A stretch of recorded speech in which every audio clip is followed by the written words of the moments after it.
உம்மை பாடுவே, உம்மை துதிப்பே. நன்றி நன்றி ஐயா.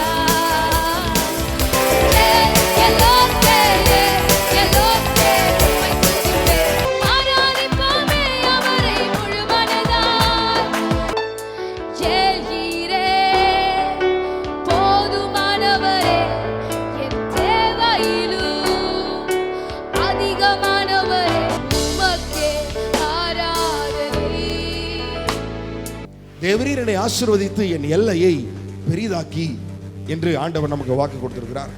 இந்த வாக்கு தத்தங்கள் உங்க வாழ்க்கையில கண்டிப்பா பலிக்கும். நாளைக்கே கூட பலிக்கும். டிசம்பர் 31 வரைக்கும் காத்திருக்க கூடாது. டிசம்பர் வரட்டும், அப்ப வாக்கு தத்தத்தை எடுத்து நல்ல சீரியஸா ஜெபம் பண்ணுவோம். நீங்க உங்க ஊர்ல நீங்க தான் ஒரு மாடலாக இருக்கிறீர்கள். கர்த்தர் ஒருவர் ஆசீர்வதிச்சா எப்படி இருப்பார்களோ அதற்கு நீங்கள் தான் சாட்சிகளா இருக்கிறீர்கள். நீங்கள் தான் ஒரு மாடலா இருக்கிறீர்கள். வியாதியை கொடுத்து டெஸ்ட் பண்றது இல்ல, அது நிறைய பேருக்கு வந்துட்டு இருக்குது. நீங்க நினைக்கணும், நான் யார் தெரியுமா? நான் ஆசீர்வாதத்தை கொடுத்து டெஸ்ட் பண்றதுக்காகவே கர்த்தரால பிரிச்செடுக்கப்பட்ட ஒரு மாடலா இருக்கிறேன். இந்த ரொம்ப கீழே கடந்தவங்களை அவங்கள போய் தேடி அவங்க மேல கிருபைகளை வச்சு, அவர்கள் மேல அழைப்பை வச்சு, அவங்க மேல ஆசீர்வாதத்தை வச்சு வச்சு வச்சு வச்சு வச்சு அவங்கள தூக்கி, இனி நீ தீங்கை காணாதிருப்பாய் அப்படின்னா இதுவரைக்கும் நீ பார்த்துட்டு இருந்த, ஆனா இனிமேல் நீ தீங்கை காணாதிருப்பாய்.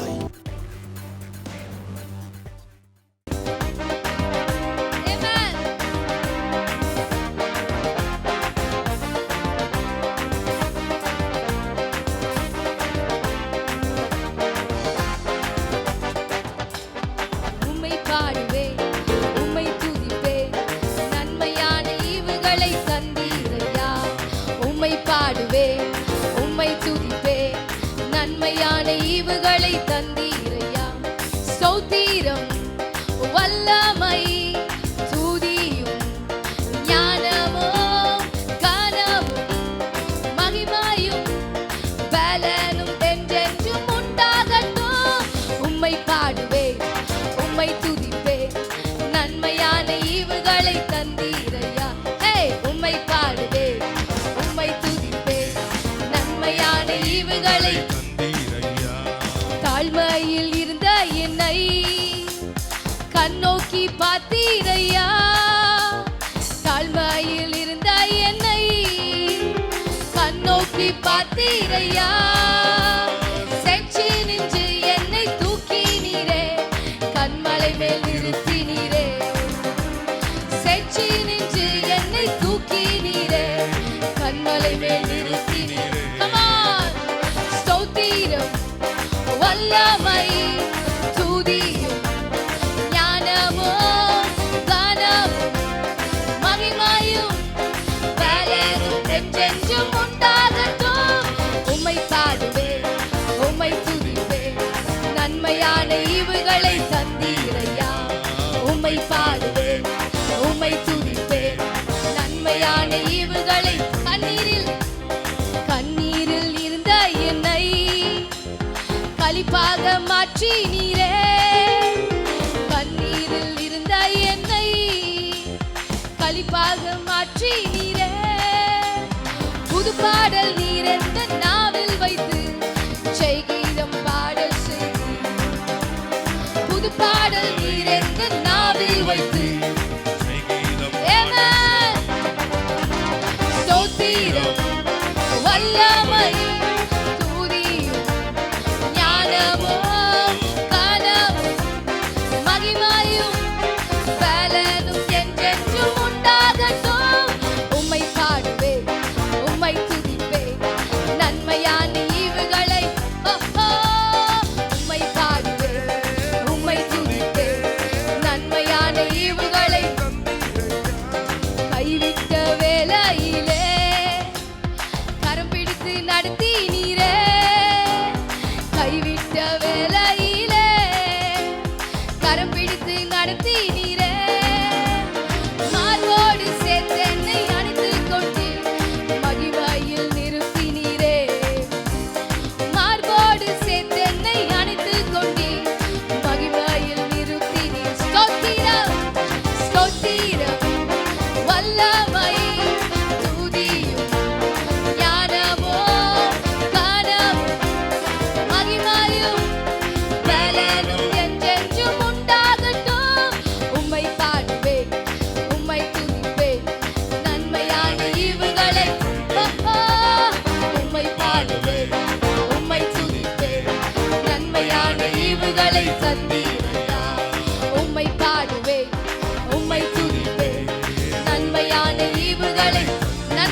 என்னை கண்ணோக்கி பார்த்தீரையா, சேற்றி நின்று என்னை தூக்கினீரே, கண்மலை மேல் நிறுத்தினீரே, சேற்றி நின்று என்னை தூக்கினீரே, கண்மலை மேல் நிறுத்தினீரே. ஸ்தோத்திரம், ஸ்தோத்திரம், வல்லமை துதியும் ஞானமும் கனமும் மகிமையும் பலனும் என்றென்றும் உண்டாகட்டும்.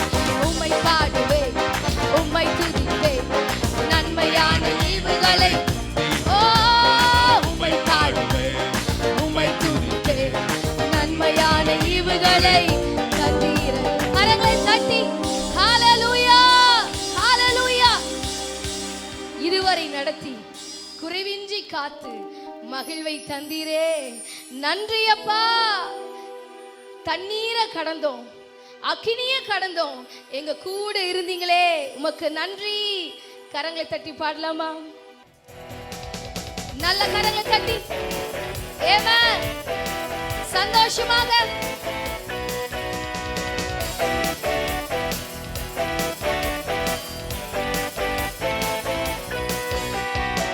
இதுவரை நடத்தி குறைவின்றி காத்து மகிழ்வை தந்தீரே, நன்றி ஐயா. இதுவரை நடத்தி குறைவின்றி காத்து மகிழ்வை தந்தீரே, நன்றி ஐயா. தண்ணீரை கடந்தேன், சோதனை ஜெயித்தேன், மதிலை தாண்டினேன், உம் பலத்தால். தண்ணீரை கடந்தேன், சோதனை ஜெயித்தேன், மதிலை தாண்டினேன். நன்றி நன்றி ஐயா, உம்மை உயர்த்திடுவேன். நன்றி நன்றி ஐயா, உம்மை உயர்த்திடுவேன். ஆபத்து நாளில் அனுகூலமான துணையுமானீரே, நன்றி ஐயா.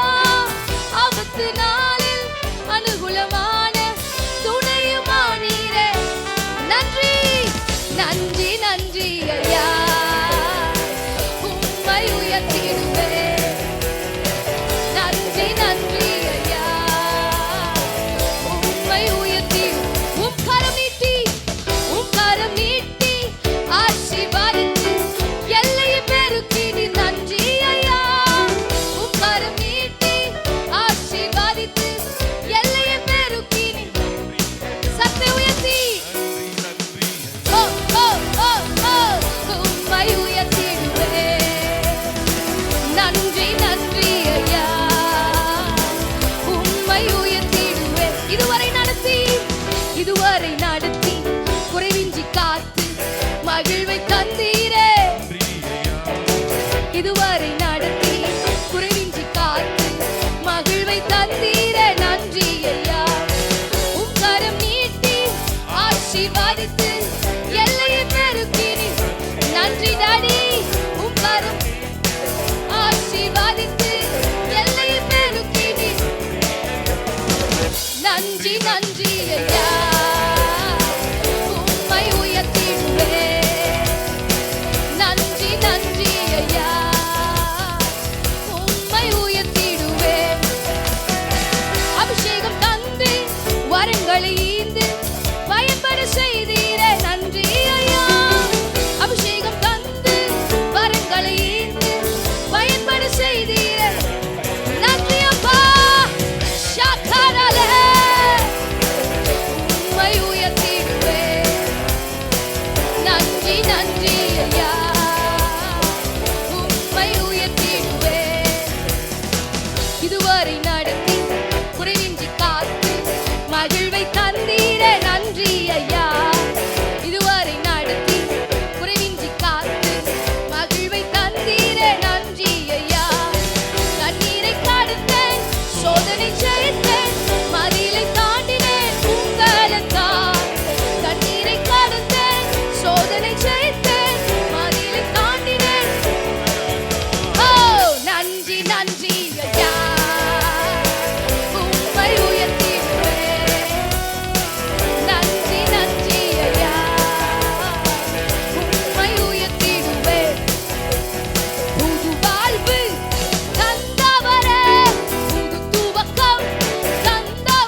3வது அதிகாரம் 17வது வசனம். அத்திமரம் துளிர் விடாமல் போனாலும், திராட்சை செடிகளில் பலன் உண்டாகாமற் போனாலும், ஒலிவ மரத்தின் பலன் அற்று போனாலும், வயல்கள் தானியத்தை விளைவிக்காமற் போனாலும், கிடையில் ஆட்டு மந்தைகள் முதலற்று போனாலும், தொழுவத்திலே மாடு இல்லாமற் போனாலும், நான் சொல்லுங்க, நான் கர்த்தருக்குள் மகிழ்ச்சியாயிருப்பேன். நான் கர்த்தருக்குள் மகிழ்ச்சியாயிருப்பேன். என் இரட்சிப்பின் தேவனுக்குள் களி கூறுவேன். ஹல்லேலூயா. என்ன இல்லைனாலும் பரவாயில்ல, அப்பாவுடைய சமூகத்துல நமக்கு ஆனந்தம், அவர் சமூகத்துல நமக்கு மகிழ்ச்சி. ஹல்லேலூயா, ஹல்லேலூயா. ஒருவேளை பல இழப்புகளை இழந்து வந்திருக்கலாம். இது இல்லையே, அது இல்லையே அப்படின்னு நீங்க நினைக்கலாம்.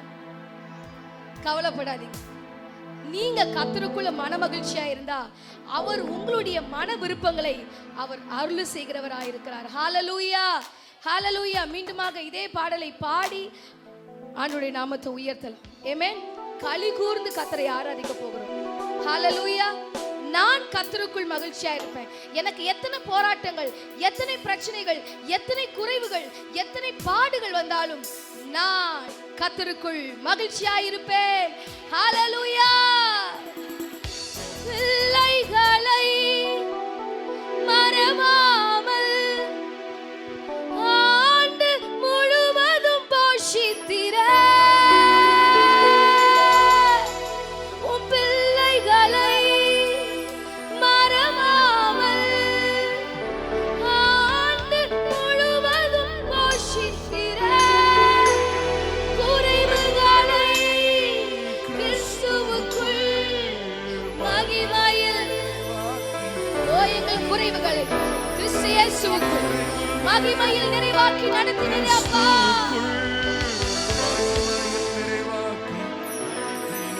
அதற்கு நன்றி, உமக்கு நன்றி. முழு மனதுடன் சொல்லி சந்தோஷமாய் நன்றி, உமக்கு நன்றி. மன நிறைவுடன் ஆட்சிதான் நன்றி, உமக்கு நன்றி. மன சொல்கிறோம் நன்றி, உமக்கு நன்றி. மன நிறைவுடன் சொல்கிறோம். புது வாழ்வு, வாழ்வு தந்தவரே, புதுத்துவ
கர்த்தரை தெய்வமாக கொண்ட ஜனம் பாக்கியம். ஆமென். நீங்களும் நானும் ஒரு blessed பாக்கியவதிகள், பாக்கியவான்கள். ஏன்னா நம்ம ஆண்டவரை தெய்வமாய் கொண்டிருக்கிறோம். ஹல்லேலூயா, ஹல்லேலூயா. ஒருவேளை வெறுமையான நிலைமையில வந்திருக்கீங்களா? வெறுமையானதை அவர் நிரப்புகிறவராய் இருக்கிறார். அன்றைக்கு பேதுருடைய படகை ஆண்டவர் எப்படி நிரப்புனாரோ அளவில்லாமல் நிரப்புனாரு. மற்றவங்களுக்கு அவங்க பிளெஸிங்கா இருந்தாங்க. அதே போல இன்றைக்கு உங்க வாழ்க்கையில் இருக்கிற குறைவை கர்த்தர் நிரப்பி நீங்க மற்றவர்களுக்கு ஆசீர்வாதமா இருக்க போறீங்க. ஹல்லேலூயா. பாடலாமா? கர்த்தரை தெய்வமாக கொண்ட ஜனம் பாக்கியம் உள்ளது. கர்த்தரை தெய்வமாக கொண்டோ இதுவரையில் வெட்கப்பட்டதில்லை. அவரையே ஆதரவாய் கொண்டோ நடுவழியில் நின்று போவதில்லை. சொல்லுங்களேன். கர்த்தரை தெய்வமாக கொண்டோ இதுவரையில் வெட்கப்பட்டதில்லை. அவரையே ஆதரவாய் கொண்டோ நடுவழியில் நின்று போவதில்லை. வேண்டும் போதெல்லாம் பதிலானாரே, வாழ்க்கை முழுவதும் என் துணையானாரே. ஜெபிக்கும் போதெல்லாம் என் பதிலானாரே, வாழ்க்கை முழுவதும் என் துணையானாரே. ஆராதிப்போமே அவரை முழு மனதால், ஆராதிப்போமே அவரை தலைமுறையால், ஆராதிப்போமே அவரை முழு மனதால், ஆராதிப்போமே. கர்த்தரை தெய்வமாக கொண்டோ இதுவரையில் வெட்கப்பட்டதில்லை. அவரையே ஆதரவாய் கொண்டோ நடுவழியில் நின்று போவதில்லை. சொல்லலாமா? கர்த்தரை தெய்வமாக கொண்டோ இதுவரையில் வெட்கப்பட்டதில்லை. அவரையே ஆதரவாய் கொண்டோ நடுவழியில் நின்று போவதில்லை. வேண்டும் போதெல்லாம் என் பதிலானாரே, வாழ்க்கை முழுவதும் என் துணையானாரே. ஜெபிக்கும் போதெல்லாம் என் வாழ்க்கை முழுவதும் கரங்களை அசைத்து ஆராதிப்போமே அவரை முழு மனதால், ஆராதிப்போமே அவரை தலைமுறையால், ஆராதிப்போமே அவரை முழு மனதால், ஆராதிப்போமே அவரை தலைமுறையால். வெறுமையானதை முன்னறிந்ததா தேடி வந்து ஏறிக்கொண்டு, பெருமையானதை முன்னறிந்ததா தேடி வந்து என் படகில் இரவு முழுவதும் பிரயாசப்பட்டு நிரம்பாத என் படகை நிரப்பிவிட்டாரே. இரவு முழுவதும் நிரம்பாத என் படகை ஆராதிப்போமே அவரை முழு மனதால், ஆராதிப்போமே அவரை தலைமுறை. ஓஹோ, ஆராதிப்போமே அவரை முழு மனதால், ஆராதிப்போமே அவரை தலைமுறையால்.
தட்டி அப்பாவுக்கு மகிமை. ஷகரலதனமம. அப்படியே எழும்பி நின்று ஹalleluya. ரமணா ஷெரலெரபா. நீர் நல்லவரப்பா, நீங்க நல்லவர், நீங்க நல்லவர், எங்க அப்பா நல்லவர், நீர் எங்களுக்கு போதுமானவராய் இருக்கிறீர். ஹalleluya. Thank you Lord. அவர் யெகோவா ஈரே, அவர் நம்முடைய தேவைகளை சந்திக்கிறவராய் இருக்கிறார். அவர் நமக்கு போதுமானவராய் இருக்கிறார். ஹalleluya. ஒருவேளை அதிகமான தேவையோடு இருக்கிறீங்களா? நீங்க கர்த்தர் சொல்லுகிறார், அவர் உங்களுக்கு போதுமானவராய் இருக்கிறார். அவர் உங்களை நடத்துவார். உங்களை வெட்கப்படுத்தாமல் நடத்துகிறவராய் இருக்கிறார். உங்க தலையை கீழே குனியாம நடத்துகிறவராய் இருக்கிறார். உங்களை கையேந்து விட மாட்டார். ஓ, உங்களை வெட்கப்படுத்த விட மாட்டார். உங்களை அவமானப்படுத்த விட மாட்டார். ஒரு புதிய பாடல். கேட்டதை பார்க்கிறோம், கேளாததை அதிகமாய் நான் பெற்றவன். சாலமோன், ஆண்டவர் சாலமோன் கேட்டார், உனக்கு என்ன வேணும், நீ அதை என்னிடத்தில் கேள் அப்படின்னாரு. அவன் ஞானத்தை மட்டும்தான் கேட்டாரு. ஆனா அவன் கேளாத ஐஸ்வர்யத்தையும் கேளாத மகிமையும் கர்த்தர் சாலமோனுக்கு தந்தளினார். ஒருவேளை நீங்க சில ஆசீர்வாதங்களுக்காக அப்பா எனக்கு இது கிடைச்சா நல்லா இருக்கும் நினைக்கலாம். நீங்க கேளாத சில blessings, நீங்க கேளாத ஐஸ்வர்யத்தை கர்த்தர் உங்களுக்கு தருகிறவராய் இருக்கிறார்.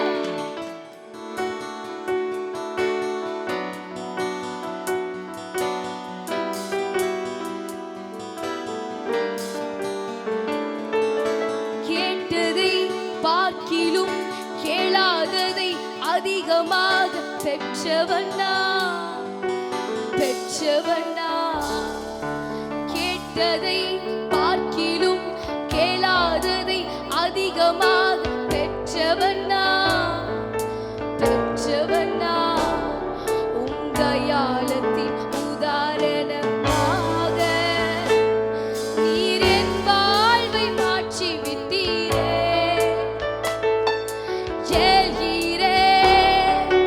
போதுமானவரே, என் தேவையிலும் அதிகமானவரே. போதுமானவரே, என் தேவையிலும் அதிகமானவரே. என்னை தலை குனியவும் விடல, என்னை கையேந்த விடல, என்னை தலை குனியவும் விடல. உம்மை நம்பி வாழ்பவர்க்கு ஏமாற்றம் இல்லை.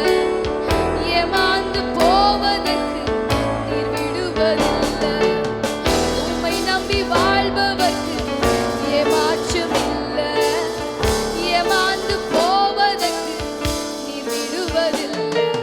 கேட்டதை பார்க்கிலும் கேளாததை அதிகமாக பெற்றவனா, பாடலாமா? கேட்டதை பார்க்கிலும் கேளாததை அதிகமாக பெற்றவனா, பெற்றவனா. உங்கையாளத்தின் உதாரணமாக நீர் என் வாழ்வை மாற்றி விட்டீரே. கரங்களை உயர்த்தி கேள்வீரே, போதுமானவரே, என் தேவையிலும் அதிகமாக. Come on, கேள்வீரே, எங்களுக்கு போதுமானவரே, தேவையிலும் அதிகமாக. என்னை தலை குனியவும் விடல, என்னை கையேந்த விடல, என்னை தலை குனியவும் விடல. உம்மை நம்பி வாழ்பவர்க்கு ஏமாற்றம் இல்லை. ஏமாந்து போவதற்கு நீர் விடுவதில்லை. உம்மை நம்பி வாழும் எனக்கு ஏமாற்றம் இல்லை. ஏமாந்து போவதற்கு நீர் விட்டதில்லை. குப்பையில் பிறந்து கிருபையால் அரியணையில் அமர்ந்தவனா, அமர்ந்தவனா. சொல்லலாமா? குப்பையில் பிறந்து கிருபையால் அரியணையில் அமர்ந்தவனா,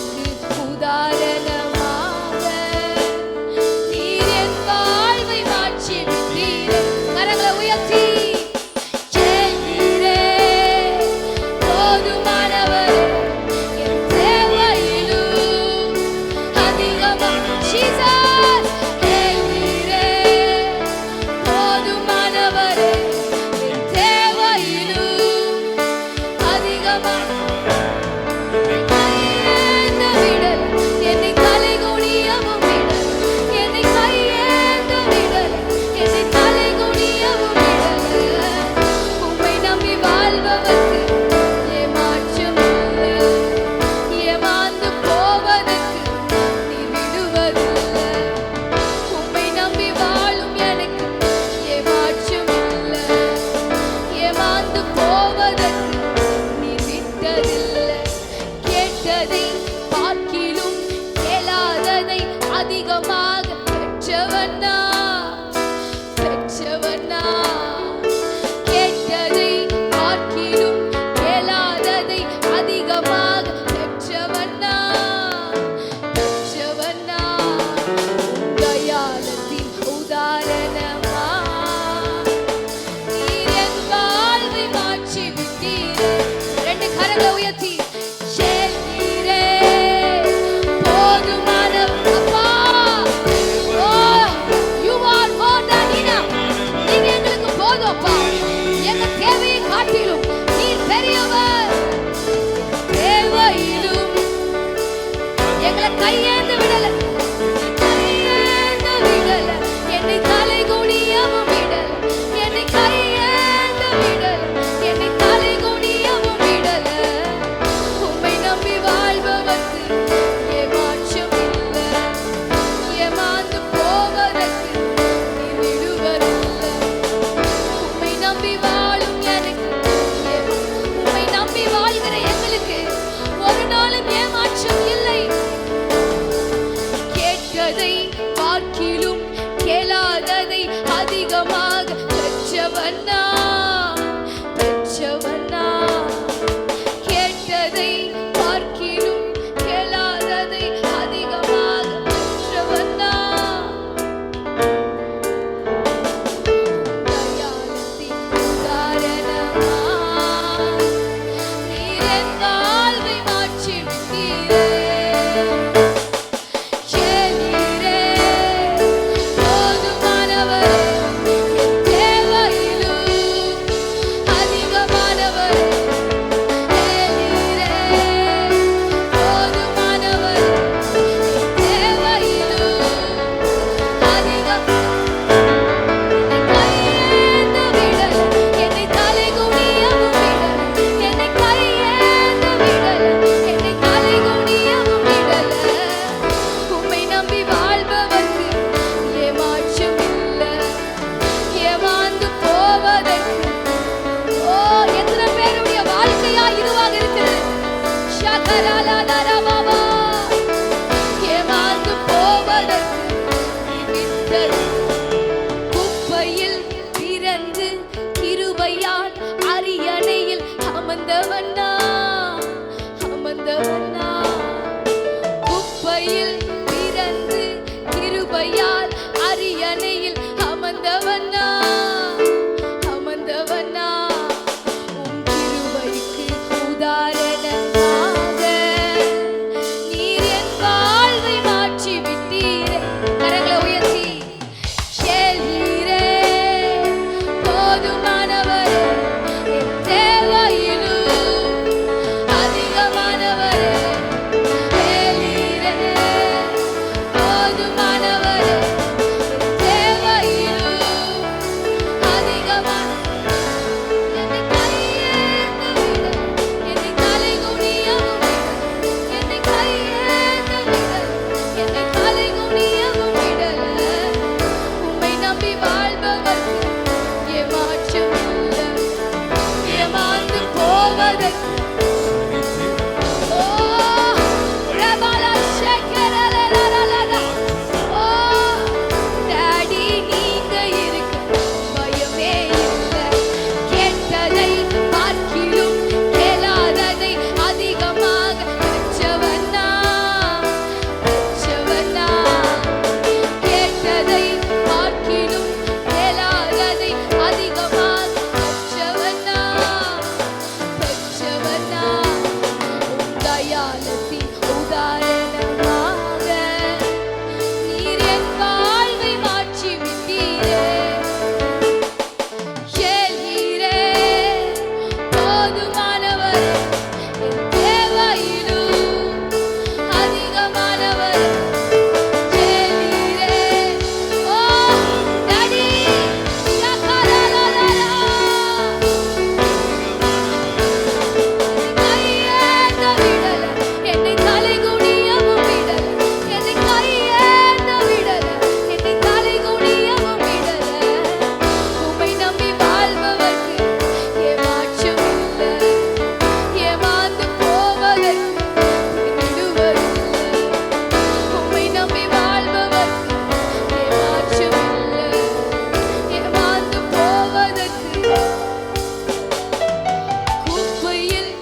பேரால சொல்ல முடியும். அவர் எளியவனை குப்பையிலிருந்து எடுத்து உயர்த்துகிறவராய் இருக்கிறார். உங்களுடைய ஆரம்ப நிலைமையை கொஞ்சம் யோசிச்சு பாருங்க. கர்த்தர் நமக்கு எவ்வளவு கிருபைகளை கொடுத்து உயர்த்தி வைத்திருக்கிறாரே, அரியணையில் அமர்த்திருக்கிறாரே. போதுமானவரே, என் தேவையிலும் அதிகமானவரே, கேள்வீரே. போதுமானவரே, என் தேவையிலும் என்னை கையேந்த விடல, கையேந்த விடல், என்னை தலைகுனியவும் விடல், என்னை கையேந்த விடல், என்னை தலைகுனியவும் விடல. உம்மை நம்பி வாழ்பவர்க்கு ஏமாற்றமில்லை, ஏமாந்து போவதற்கு நீர் விடுவதில்லை. உம்மை நம்பி வாழும் எனக்கு ஏமாற்றமில்லை, ஏமாந்து போவதற்கு உங்க பிரசன்னத்தில் சிறகில்லாமல் பறக்கிறேன். உங்க சமூகத்தில் குறைவில்லாமல் வாழ்கிறேன். உங்க பிரசன்னத்தில் சிறகில்லாமல் பறக்கிறேன். உங்க சமூகத்தில் குறைவில்லாமல் என் தஞ்சமானீரே, என் கோட்டையானீரே, என் துருகமானீரே, என் நண்பர். சொல்லலாமா? என் தஞ்சமானீரே, என் கோட்டையானீரே, என் துருகமானீரே, என் நண்பனானீரே. உங்க பிரசன்னத்தில் சிறகில்லாமல், சிறகில்லாமல் உங்க பிரசன்னத்துல பறக்கிறோம்.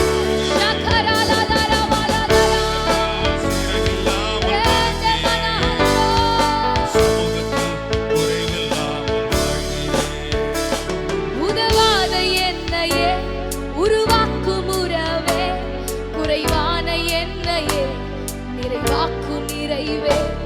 உதவாத என்னையே உருவாக்கும் உறவே, குறைவான என்னையே நிறைவாக்கும் நிறைவே.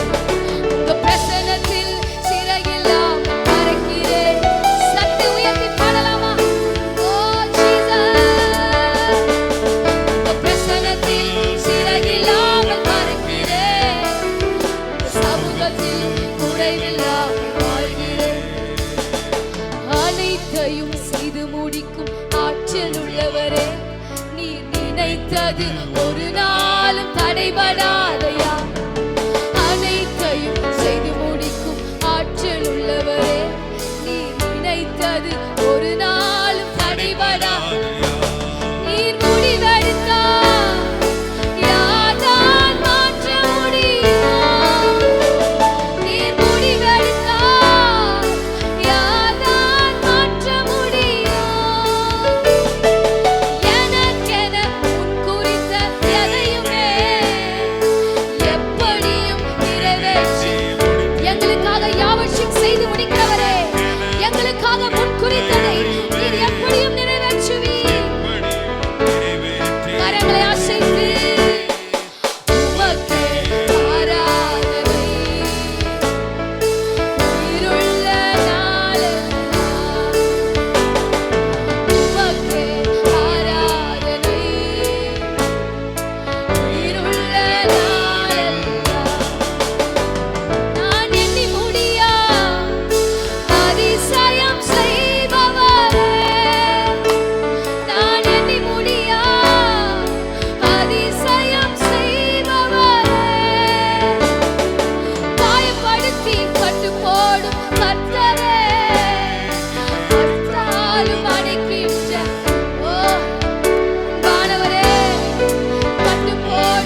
முடிவு செய்திருக்கிறார்.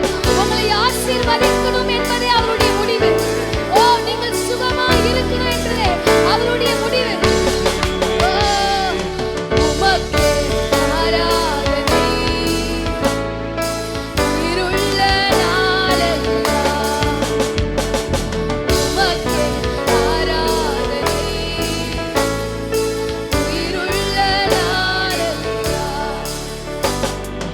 உமக்கே ஆராதனை உயிருள்ள நாளெல்லாம். உமக்கே ஆராதனை உயிருள்ள நாளெல்லாம். உமக்கே சொல்லுங்களேன். அவருக்கு ஆராதனை செலுத்தலாம். அவர் ஆராதனைக்குரியவராயிருக்கிறார். அவர் துதிக்கு பாத்திரராயிருக்கிறார். உமக்கே ஒருவருக்கே எங்கள் ஆராதனை அப்பா. உயிருள்ள நீரே போதுமானவரே, தேவையிலும் அதிகமானவர். சொல்லுங்களேன். நீரே போதுமானவரே, தேவையிலும் அதிகமானவர். என்னை தலைகுனியவும் விட, என்னை கையேந்த விட, என்னை தலைகுனியவும் விட. உம்மை நம்பி வாழ்பவர்க்கு ஏமாற்றம் இல்லை. ஏமாந்து போவதற்கு நீர் விடுவதில்லை. உம்மை நம்பி வாழும் எனக்கு ஏமாற்றம் இல்லை. ஏமாந்து போவதற்கு நீர் விட்டதில்லை. குப்பையில் கிடந்து அரியணையில் அமர்ந்தவனா, அமர்ந்தவனா. குப்பையில் பிறந்து கிருபையால் அரியணையில் அமர்ந்தவனா, அமர்ந்தவனா. கிருபைக்கு உதாரணமாக நீர் என் வாழ்வை மாற்றி விட்டீரே. கரங்களை அசைத்து நீரே போதுமானவரே, தேவையிலும் அதிகமானவர். நீர் எங்களுக்கு போதுமானவர். தேவையிலும் எத்தனை பேரால சொல்ல முடியும்? என்னை கையேந்த விடல, என்னை தலைகுனியவும் விட, என்னை கையேந்த விட, என்னை தலைகுனியவும் விடல. உம்மை நம்பி வாழ்பவர்க்கு ஏமாற்றம் இல்லை. ஏமாந்து போவதற்கு நீர் விடுவதில்லை. உம்மை நம்பி வாழும் எனக்கு, உம்மை நம்பி வாழ்கிற எங்களுக்கு ஒரு நாளும் ஏமாற்றம் என்பது இல்லை. ஒரு நாளும் தோல்வி என்பது இல்லை. ஒரு நாளும் தலைகுனிவு எங்களுக்கு இல்லை. உம்மை நம்பி வாழ்பவர் ஏமாற்றம் இல்லை. ஏமாந்து போவதற்கு நீர் விட்டதில்லை. உம்மை நம்பி வாழும் எனக்கு ஏமாற்றம். டாடி நீங்க இருக்க. கேட்டதை பார்க்கிலும் கேளாததை அதிகமாக பெற்றவன் நான். பெற்றவன். சத்தை உயர்த்தி சொல்லலாமே. பார்க்கிலும் கேளாததை அதிகமாக பெற்றவன் நான். பெற்றவன் நான். உம் தயாளத்தின் உதாரணமாக நீர் என் வாழ்வை மாற்றி விட்டீரே. நீரே போதுமானவரே, என் தேவையிலும் அதிகமானவரே. நீரே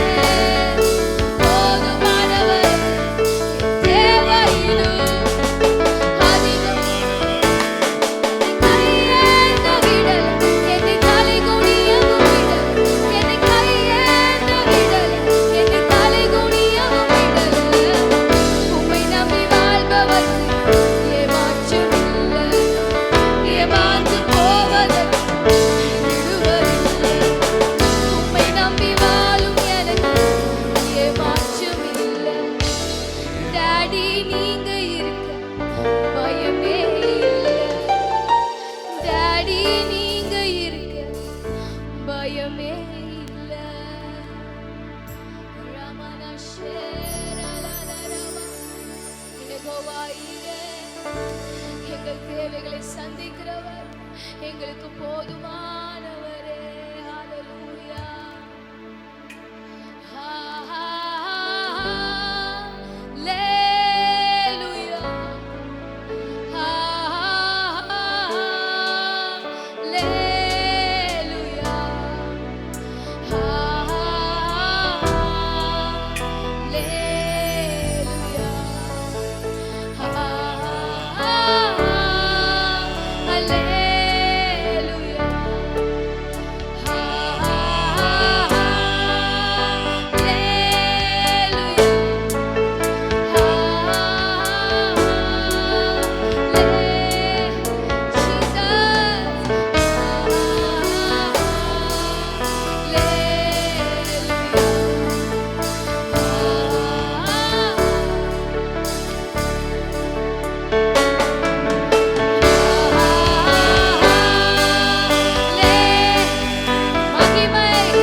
சமாதானம் அல்ல, ஒரு நிரந்தர ஒரு சமாதானம், ஒரு இருதயத்தில் ஒரு அமைதியை கர்த்தர் நமக்கு கொடுத்திருக்கிறார். ஹல்லேலூயா. அவர் யெகோவா ஈரேவா இருக்கிறார். நம்முடைய தேவைகள் யாவையும் அவரே பார்த்து கொள்கிறவராய் இருக்கிறார். அவரே நம்மளை நடத்துகிற ஒரு நல்ல தகப்பனாய் இருக்கிறார். நீங்கள் ஏமாந்து போவதில்லை, நீங்கள் வெட்கப்படுவதில்லை. உங்க வாழ்க்கையை அவர் கரத்தில் எடுத்திருக்கிறார். உங்க வாழ்க்கையை அவர் கரத்தில் எடுத்துக்கிறார். அவர் உருவாக்கி உங்களை உயர்த்த போகிறார். Thank you Lord. குப்பையில் கிடந்த எங்களை அரியணையில் பிரபுக்களோடு, ராஜாக்களோடு, அதிபதிகளோடு எங்களை உட்கார வைத்திருக்கிறீரே, உமக்கு நன்றி. நன்றி அப்பா, நன்றி நன்றி நன்றி. Thank you Lord. மீதியான வேலை பொறுப்பெடுத்து வழி நடத்துங்க. இயேசுவின் நாமத்தில் பிதாவே, ஆமென். Our fathers were under a cloud. நம்முடைய பிதாக்கள் எல்லாரும் எதற்கு கீழே இருந்தார்கள்? எல்லாரும் சொல்லுங்க. நம்முடைய முன்னோர்கள் எல்லாரும் எதற்கு கீழே இருந்தார்கள்? மேகத்துக்கு கீழாக இருந்தார்கள். இஸ்ரவேல் ஜனங்களை ஆண்டவர் எகிப்திலிருந்து விடுவித்த உடனே, அவர்கள் எகிப்தை விட்டு வெளியில வந்த உடனே கர்த்தர் அவர்களுக்கு ஒரு பெரிய ஒரு அற்புதத்தை செய்கிறார், ஒரு ஆசீர்வாதத்தை தருகிறார். அது என்னன்னு கேட்டா, 2 ஆசீர்வாதங்களை கர்த்தர் அவங்களுக்கு தருகிறார். ஒன்று மேகஸ்தம்பம், இன்னொன்று அக்கினி ஸ்தம்பம். மேகஸ்தம்பம், மேகம். இந்த மேகத்திற்கு கீழே தான் 40 வருடம் வனாந்தர வாழ்க்கை அவர்களுக்கு இருந்தது. கானானுக்கு போய் சேருகிற வரைக்கும் 30 லட்சம் பேரும் எதற்கு கீழே தான் இருந்தார்கள் என்றால் மேகத்துக்கு கீழாக இருந்தார்கள்.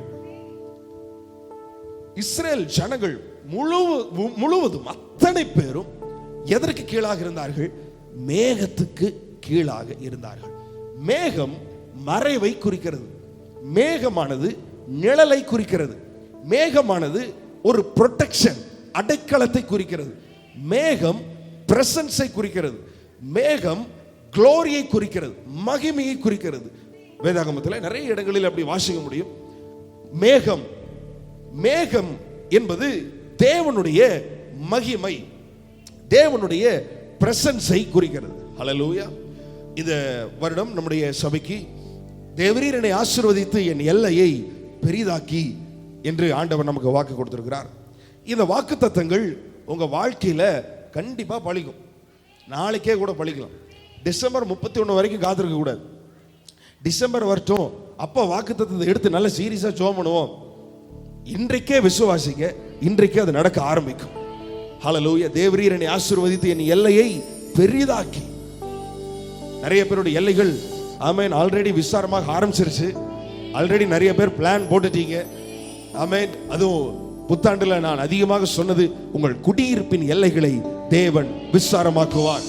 நீங்கள் எங்கே குடியிருக்கிறீர்களோ அதனுடைய எல்லைகளை கர்த்தர் விசாரமாக்குவார். எனக்கு பெரிய வீடு இருக்குதுங்க அப்படி நினைச்சா கூட வாக்குத்தத்தம் உங்க வாழ்க்கையில வந்து பலிக்கணும் அப்படின்றதுக்காகவாவது நீங்கள் இருக்கிற வீடு பெருசா மாறும், இன்னும் பெருசாகும். ஹல்லேலூயா. விஸ்தாரமாகும், பெருசா மாறும். நம்முடைய தேவன் ஆசீர்வதிக்கிறவர். நான் சொன்னேன், ஆசீர்வாதத்திற்கு எதிராக இருக்கிறவர்கள் தேவனுடைய திட்டத்துக்கு எதிராக இருக்கிறார்கள். ஏனென்றால் ஆசீர்வாதமாக இருப்பதுதான் தேவனுடைய திட்டமா இருக்கிறது. நீங்களும் நானும் செழிப்பா இருப்பதுதான் தேவனுடைய திட்டம். எதுக்கு உங்க ஊர்ல எதற்கு உங்களை ஒரு சிலராய் ஆண்டவர் தெரிந்து கொள்கிறார்?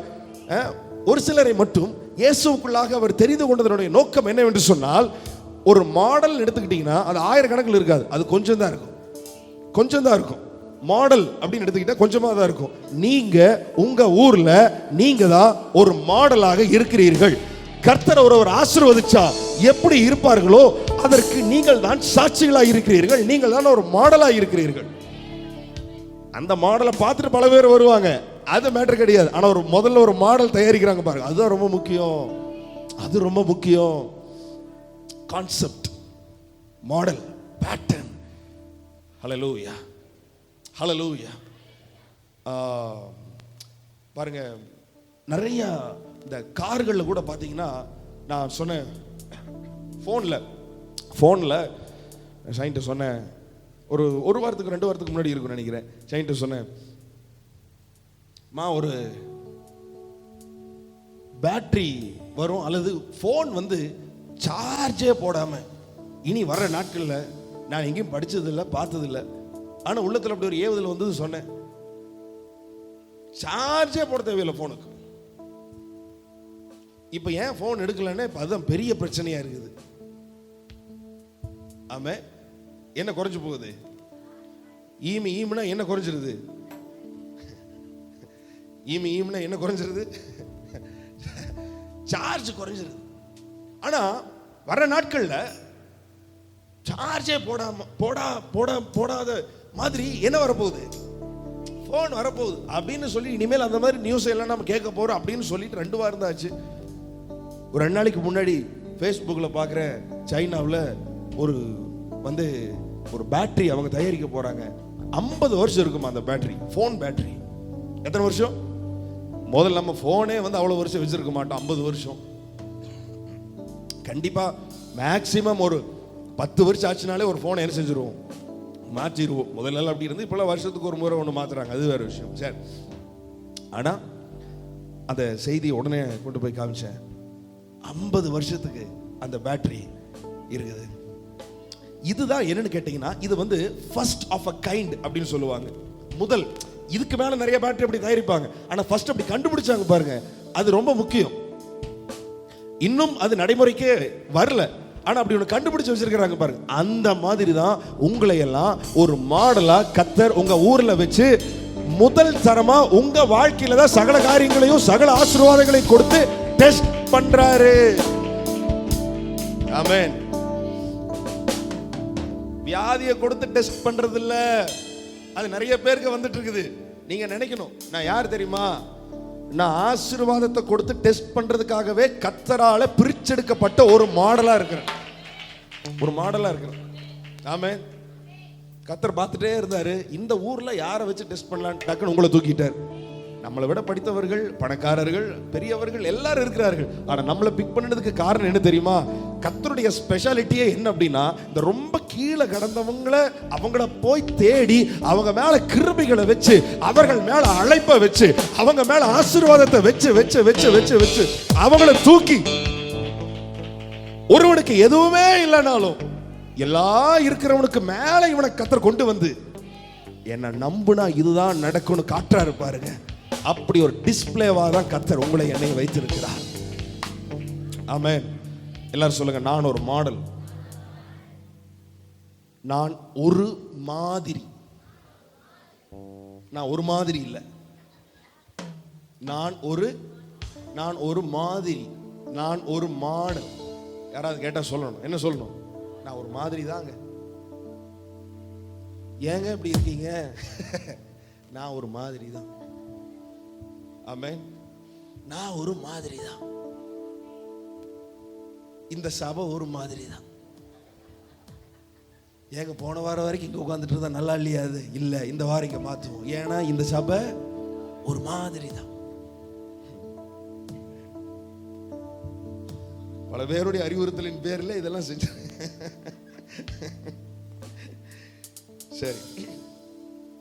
மாடல் வேதாகமத்துல நிறைய பேரை ஆண்டவர் டிஸ்பிளேவா அப்படி கொண்டு வந்தார். தானியேல் ஆண்டவர் அப்படி கொண்டு வந்து, தானியேல் ஆண்டவர் பயன்படுத்துறதை பார்த்துட்டு கடைசியில நேபுகாத்நேச்சர் ராஜாவே சொல்லிட்டாரு, நீ வணங்குற ஆண்டவர் உண்மையான ஆண்டவர், நீ ஆராதிக்கிற தேவன் உன்னை சிங்கத்தின் வாய்க்கு தப்புவித்தாரோ, சிங்கங்களின் வாய்க்கு உன்னை தப்புவித்தாரோ. அது வரைக்கும் அவனுக்கு ஒரு ஆண்டவர் இருக்கிறார், எனக்கு ஒரு ஆண்டவர் இருக்கிறார்னு நினைச்சவன், சிங்கத்தின் வாய்க்கு தப்புவிக்கிற தேவன் தான், சிங்கத்தின் வாய்க்கு கூட இவன் கடவுள் தப்புவிச்சிட்டாருன்னு தெரிஞ்சதுக்கு அப்புறம் இந்த தேவன் தான் என்னுடைய தேவன் அப்படின்ட்டு அவன் கடைசியில் ஒரு லெட்டர் எழுதி நேபுகாத்நேச்சர் அப்படிதான் முடிக்கிறாரு. இவரே இனிமேல் சகல பூமிக்கும் தேவனாய் இருக்கிறார், இவரை ஆராதிக்க வேண்டும் என்று என்னாலே தீர்மானிக்கப்படுகிறது. யாருங்க டிஸ்பிளேவா இருந்தா? வெறுமையா போனவன் யோசேப்பு, இதெல்லாம் ஒண்ணும் இல்லாதவங்க. இவங்களை எல்லாம் உயர்த்தி என்ன நம்புனா கீழே ஒருவரும் போக மாட்டார்கள், அவர்கள் மேலதான் வருவாங்க. ஹல்லேலூயா. நான் ஒண்ணு இல்லை நினைக்காதீங்க, நீங்கெல்லாம் ஒரு மாடல். நீங்கெல்லாம் யாரு? நீங்கெல்லாம் ஒரு மாடல். என்ன மாடல்? எதுக்கு மாடல்? தேவனுடைய ஆசீர்வாதத்துக்கு மாடலாக இருக்கிறீர்கள். தேவனுடைய blessing, ஆண்டவருடைய அந்த blessingக்கு மாடலாக இருக்கிறீர்கள். யாபேஸ் தாய் பெற்றெடுக்கும்போது துக்கத்தோட பெற்றெடுத்துட்டான். ஆனா அவன் சொன்னான், ஆண்டவரே ஜெபிச்சா என்ன நடக்குன்றத என்னுடைய அண்ணன், தம்பி, அக்கா, தங்கச்சி எல்லாம் பார்க்கணும். ஒருத்தன் ஆண்டவரை பிடிச்சிட்டா என்ன நடக்கும் என்பதை என் சொந்த பந்தங்கள்லாம் பார்க்கணும். ஒரு தீர்மானம் பண்ணா, ஜெபம் பண்ணா, தேவரீர் என்னை ஆசீர்வதித்து என் எல்லையை பெரிதாக்கி. ஏன்னா ஒரு தீர்மானம் பண்ண இதெல்லாம் நடந்தாதான் அவங்கள நம்புவாங்க. என் எல்லையை பெரிதாக்கி உமது கரம் என்னோடு கூட இருந்து தீங்கு என்னை துக்கப்படுத்தாதபடிக்கு அதற்கு என்னை விலக்கி காத்துள்ளும் என்று வேண்டிக் கொண்டான். அவன் வேண்டிக் கொண்டதை தேவன் அருளினார். யாபேஸ் அவனுடைய சகோதரர்களை பார்க்கிலும் கணம் பெற்றவனாயிருந்தான். கணம் பெற்றவனாயிருந்தான். இந்த வருஷம் உங்களுக்கு வேல்யூ கூடுது, மதிப்பு கூடுது.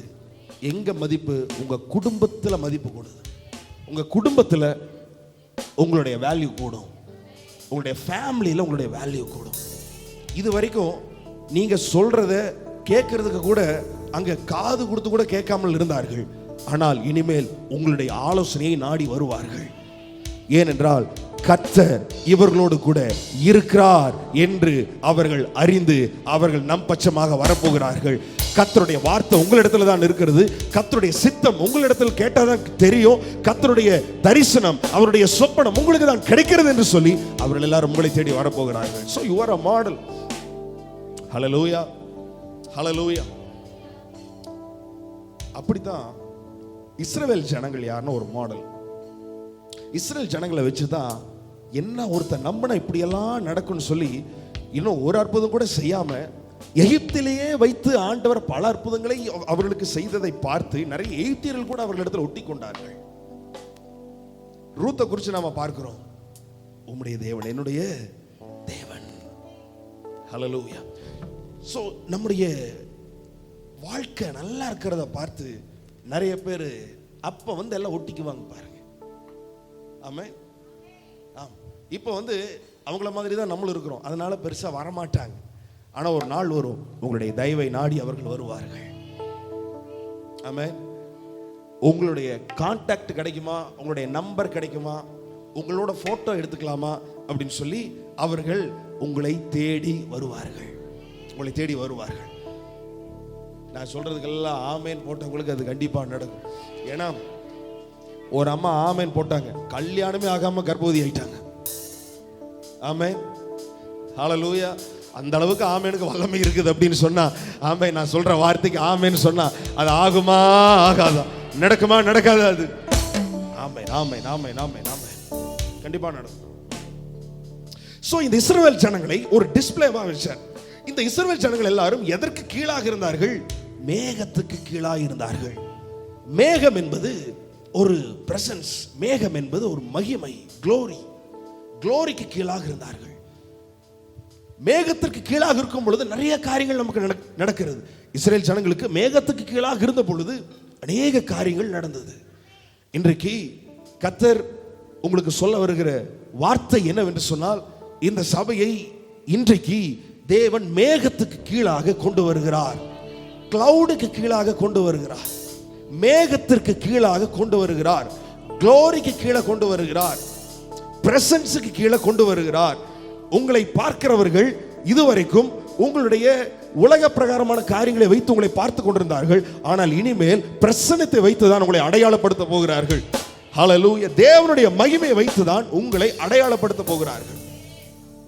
நீங்க எங்க வேலை செஞ்சுட்டு இருந்தாலும் சரி, உங்களை ஒரு மகிமையின் மேகம் மூடி இருக்கும். மகிமையின் மேகம் மூடி இருக்கும். ஹல்லேலூயா. இந்த மேகத்துக்கு கீழே நிறைய நன்மைகள். நோவாவுக்கு அவன் பேழையை விட்டு வெளியில வந்த உடனே ஆண்டவர் அவனோடு உடன்படிக்கை பண்ணி என்ன சொல்றாருன்னா, மேகத்துல நான் என்னுடைய வில்லை நான் வைக்கிறேன், அதை நான் பார்க்கும் பொழுதெல்லாம் எனக்கு என்ன ஞாபகம் வரும்னு சொன்னா, இனி நான் பூமியை சங்கரிப்பது இல்லை. 9ஆம் அதிகாரம் 14ஆம் வசனத்திலிருந்து வாசிப்போம். ஆதியாகமம் 9:14 இருந்து வாசிக்கலாம். 15ஆம் வசனம். அப்பொழுது எல்லா மாம்ச ஜீவன்களையும் அழிக்க இனி, எல்லாரும் சொல்லுங்க, இனி. மேகத்துக்கு கீழே இருக்கிறவங்களுக்கு இனி சங்காரம் என்பது இல்லை. இனி நான் அழிக்க போவது இல்லை. அதற்கு அடையாளம் மேகத்துல ஒரு வில் வரும். அந்த மேகம் அதை நீங்க பார்க்கும்போது ஒன்னு தெரியணும், இனிமேல் நான் பூமியை ஜலப்பிரளயத்தினாலே அழிக்க போவது இல்லை. நான் சொல்றேன், இது வரைக்கும் இன்னைக்கு காலையில வரைக்கும் கூட உங்க வாழ்க்கை கஷ்டப்பட்டிருக்கலாம். ஆனா இந்த மத்தியானத்திலிருந்து கர்த்தர் எல்லாவற்றையும் சேஞ்ச் பண்றார், கர்த்தர் எல்லாவற்றையும் மாற்றுகிறார். இனி நான் சங்கரிக்க போவது இல்லை. ஆண்டவர் சொல்றாரு, இனி நீ தீங்கை காணாதிருப்பாய். அப்படின்னா இதுவரைக்கும் நீ பார்த்துட்டு இருந்த, ஆனா இனிமேல் நீ தீங்கை காணாதிருப்பாய். ஏசாயா 54 சொல்றாரு, இனிமேல் நான் உன்மேல் கோபம் கொள்வதில்லை என்று நான் ஆணையிட்டேன். ஏசாயா 54:9 வாசிப்போம். 9:10. ஏசாயா 54:9-10. ஹல்லேலூயா. இது எனக்கு நோவாவின் காலத்தில் உண்டான ஜலப்பிரளயம் போல் இருக்கும். இனி எல்லாம் சொல்லுங்க, இனி வருதா? இனி பூமியின் மேல் புரண்டு, இனி என் மேல் புரண்டு வருவது. இது வரைக்கும் வியாதி அப்படியே உங்க மேல அப்படியே புரண்டு வந்தது. நீங்க நினைச்சா கூட அதை ஓவர்டேக் பண்ண முடியாம கஷ்டப்பட்டு கொண்டிருந்தீர்கள். அது உங்கள் மேல புரண்டு வந்து கொண்டிருந்தது. கடன் உங்கள் மேல புரண்டு வந்து கொண்டிருந்தது. பிரச்சனை உங்கள் மேல புரண்டு கொண்டு வந்திருந்தது. ஆனால் கர்த்தர் சொல்றாரு, இனிமேல் பிரச்சனை புரண்டு வரும். மேகத்திற்கு கீழே யாரெல்லாம் வருகிறார்களோ, பிரசன்னத்திற்கு கீழே யாரெல்லாம் வருகிறார்களோ, இருக்கிறார்களோ, மகிமைக்கு கீழே யாரெல்லாம் இருக்கிறார்களோ அவர்களுடைய வாழ்க்கையிலே இனிமேல் பிரச்சனை புரண்டு வருவது இல்லை. ஆமென். நினைச்சா கூட அதெல்லாம் உங்களை ஓவர்டேக் பண்ண முடியாது. இனிமேல் உங்களை ஓவர்டேக் பண்றது நன்மையும் கிருபையுமா தான் இருக்கும், ஆசீர்வாதமா தான் இருக்கும். ஆமென். கர்த்தர் கொடுக்கிற நன்மை தான் இனிமேல் உங்களை ஓவர்டேக் பண்ணும். ஹல்லேலூயா. இது வரைக்கும் நீங்க பாட்டுக்கு அமைதியா உட்கார்ந்து இருந்தாலும் பிரச்சனை உங்களை ஓவர்டேக் பண்ணிட்டு போயிட்டு இருந்துச்சு. நீதிமானுக்கு வரும் துன்பங்கள் அநேகமா இருக்கும் அப்படின்னு சொன்ன மாதிரி நீங்க அமைதியா இருந்தாலும் பிரச்சனை உங்களை தேடி வந்துச்சு. ஆனா இன்றைக்கு நான் சொல்லுகிறேன், இனிமேல் நன்மைகள் உங்களை தேடி வரும். நன்மைகள் உங்களை தேடி வரும். 2 வாரத்துக்கு முன்னாடி சொன்னேன், இந்த வாரத்தில் ஒரு பிளெஸிங் உங்களுக்கு வரும்னு சொல்லி ஒரு 2-3 பேர் சாட்சி சொன்னார்கள். 2-3 பேர் சொன்னாங்க, எங்களுடைய இந்த வாரத்தில் கர்த்தர் அநேக கதவுகளை எங்களுக்கு திறந்தார், இந்த வாரத்தில் நிறைய ஆசீர்வாதங்கள் எங்களுக்கு கிடைத்தது என்று சொல்லி எங்களுடைய வாழ்க்கையிலேயும் ஒரு பெரிய அதிசயத்தை ஆண்டவர் செய்தார். ஹல்லேலூயா, ஹல்லேலூயா. அதனால சொல்லுகிற வார்த்தையை அப்படியே ஆமென் சொல்லி விசுவாசிங்க. நான் சொல்றேன், இன்றையிலிருந்து இனிமேல் எந்த பிரச்சனையும் உங்க வாழ்க்கையை, உங்க குடும்பத்தை, உங்க பிள்ளைகளுடைய வாழ்க்கையின் மேல புரண்டு வருவதில்லை. ஆமென். மேகத்திற்கு கீழாக இருக்கிறவர்களுக்கு புரண்டு வருவதில்லை என்று நான் ஆணையிட்டது போல. கர்த்தர் சத்தியம் பண்ணாருன்னு அது வேற, நம்மள சத்தியம் பண்ணா அது வேற. நம்ம சத்தியமே ஆக்சுவலா பொய். நம்ம சத்தியமே என்னது? எத்தனை சத்தியம் பண்ணியிருப்போம் வாழ்க்கையில. கடவுள் மேல சத்தியமா சொல்றேன், எங்க அம்மா மேல சத்தியமா சொல்றேன், என் பையன் மேல சத்தியமா சொல்றேன், எத்தனை சத்தியம் பண்ணிட்டு எல்லாத்தையும் செய்யாம வந்து உட்கார்ந்து இருக்கிறோம். ஆமென். ஆண்டவர் சொல்றாரு, ஆபிரகாமுக்கு நான் ஆணையிட்டேன், நிச்சயமாகவே நான் உன்னை ஆசீர்வதித்து. அவன் சும்மா வெளியில வரல, நீ வெளியில வா. He was a display. Abraham was a display. Abraham was a pattern. He was a model. He was a prototype. Amen. ஒருத்தனை ஆண்டவர் ஆசீர்வதிச்சா எந்த அளவுக்கு ஆசீர்வதிக்க முடியும் என்பதற்கு ஒரு எக்ஸாம்பிள் யாருன்னா ஆபிரகாம். அவன் ஒருவனாய் இருக்கையில் நான் அவனை அழைத்து அவனை ஆசீர்வதித்து அவனை பெருக பண்ணினேன். அப்போஸ்தலர் 7ல வாசிக்கிறோம், அவனுக்கு 1 அடி நிலம் கூட இல்லாம இருக்கும்போது தேசத்தையே தருவான்னு சொல்றாரு. கர்த்தரை நம்பி வாங்க. ஆமென். நிச்சயமாகவே நான் உன்னை ஆசீர்வதித்து உன் பேரை பெருக பண்ணுவேன், உன் பேரை நான் பெருமைப்படுத்துவேன், நீ ஆசீர்வாதமா இருப்பாய். எல்லாத்தையும் சொல்லிட்டு கடைசியில் ஒன்று சொன்னாரு, இதெல்லாம் சத்தியமா சொல்றேன். யார் மேல சத்தியம்? அதுதான் முக்கியம். யார் மேல சத்தியமா சொன்னாரு? என் மேல நான் சத்தியமா சொல்றேன் அப்படின்னாரு. எபிரேயர் 6. ஆமென். எபிரேயர் 6 இருக்கு. தன் மீது தானே ஆணையிட்டு சொன்ன வார்த்தை, நிச்சயமாகவே நான் உன்னை ஆசீர்வதிக்கவே. ஒரு ஜட்ஜ்மெண்ட்டுக்கு கூட இந்த அளவுக்கு அவர் இறங்கினதில்லை. நியாய தீர்ப்பு கொடுக்கிறது கூட பாரு, சத்தியமா உடனே அடிக்க போற அப்படின்னு சொன்னது இல்லை. ஆனா சத்தியமா உடனே ஆசீர்வதிக்காம விட மாட்டேன்னு சொல்லி இருக்கிறார். ஆமென். ஆமா, எல்லாமே மாத்தி நினைச்சிட்டு இருக்கிறோம் நம்ம. ஹல்லேலூயா. எபிரேயர் 6 ஆணையிடும்படி தம்மிலும் பெரியவர் ஒருவரும் இல்லாத, அங்க ஆண்டவர் தான் பெரியவர், தம்மிலும் பெரியவர் ஒருவரும் இல்லாதபடினாலே தமது பேரிலே தானே ஆணையிட்டு நிச்சயமாகவே நான் உன்னை ஆசீர்வதித்து உன்னை பெருக பண்ணுவேன். அப்ப இந்த வார்த்தையை ஆண்டவர் ஆதியாகமம் 12ல சொல்லும் பொழுது நான் யோசிச்சேன், அவன் எப்படி எல்லாத்தையும் விட்டுட்டு வெளியில வந்தான்? தன் மேல தானே சத்தியம் பண்ணி ஒரு கடவுள் சொல்றாரா அப்படின்னு சொல்லிட்டு அந்த வார்த்தையை நம்பி ஒருத்தர் வெளியில வந்தான் பாருங்க. ஒன்று இல்லாதவனுக்கு ஒரு தேசத்தையே கொடுத்துட்டாரு. 1 ரூபா கொடுத்து வாங்கல, இதான் அவன் தேசம் அப்படின்னு சொல்லிட்டாரு. ஹல்லேலூயா. இனிமேல் இது வரைக்கும் உங்களுக்கு தலைவலி இருந்திருக்கலாம், அது எத்தனை மாத்திரை சாப்பிட்டும் அது மாறாமல் இருந்திருக்கலாம். ஒரு சில வியாதிகள், அதற்கு நீங்கள் எத்தனை ட்ரீட்மெண்ட் எடுத்து மாறாமல் இருக்கலாம். ஆனால் இன்றைக்கு அந்த வியாதிகள் எல்லாம் முடியும். இனிமேல் அது உங்கள் மேல புரண்டு வருவது இல்லை. கடன் நிறைய பேருடைய வாழ்க்கையில புரண்டு வந்து கொண்டிருக்கிறது. அது உங்களை அமிழ்த்த பார்க்கிறது. இனி அது உங்கள் மேல் புரண்டு வருவது இல்லை. மேகமே, மகிமையின் மேகமே, இந்த நாளிலே இறங்கி வாருமே. மேகமே, மகிமையின் மேகமே, வந்தால் போதுமே, எல்லாம் நடக்குமே. ஏகமாய் துதிக்கும் போது இறங்கின மேகமே, ஏகமாய் துதிக்கும் போது இறங்கின மேகமே, ஆலயம் முழுவதும் மகிமையால் நிரப்புமே, ஆலயம் முழுவதும் மகிமையால் நிரப்புமே. மேகமே, மகிமையின் மேகமே, இந்த நாளிலே இறங்கி வாருமே. ஆமென். ஒரு மகிமையின் மேகம். இஸ்ரவேல் ஜனங்கள் இந்த மகிமையின் மேகத்திற்கு கீழே இருந்தார்கள்.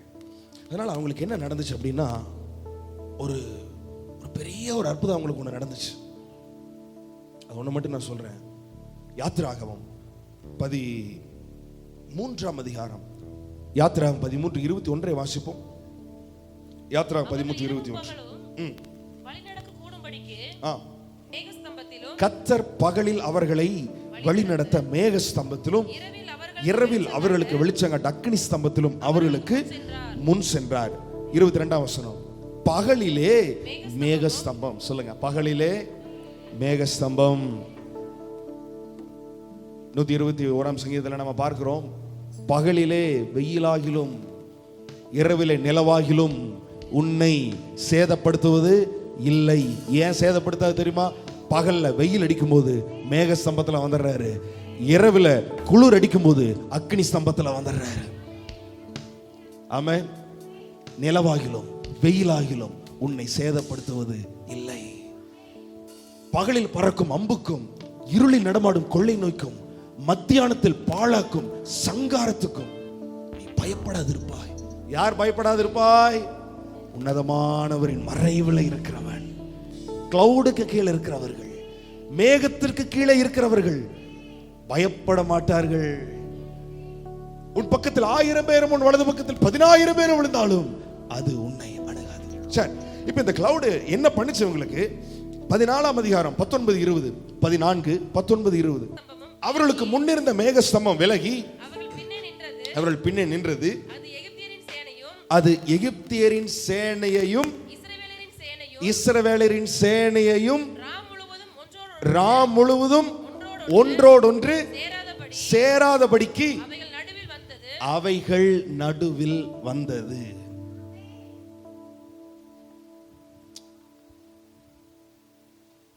எகிப்தினுடைய முழு ராணுவமும் இஸ்ரேல் ஜனங்களை துரத்திட்டு இருக்கிறாங்க. கிட்ட வந்து அவங்களை அடிக்கலாம், போட்டு தள்ளலாம்னு சொல்லி கிட்ட வந்துட்டாங்க. கிட்ட வந்து அவங்களை டச் பண்ணலான்னு வரும் பொழுது அவங்க 2 பேருக்கு நடுவில் மேகஸ்தம்பமானது இறங்கி வந்துருச்சு. ஒன்றோடு ஒன்று சேராதபடிக்கு. எகிப்து நினைச்சா கூட அவர்கள் கிட்ட கூட போக முடியல. பக்கத்துல தான் இருக்கிறார்கள், ஆனா அவங்கள தொட முடியல. ஏன்னா ஒரு கிளவுட் வந்து நிக்குது. ஹல்லேலூயா.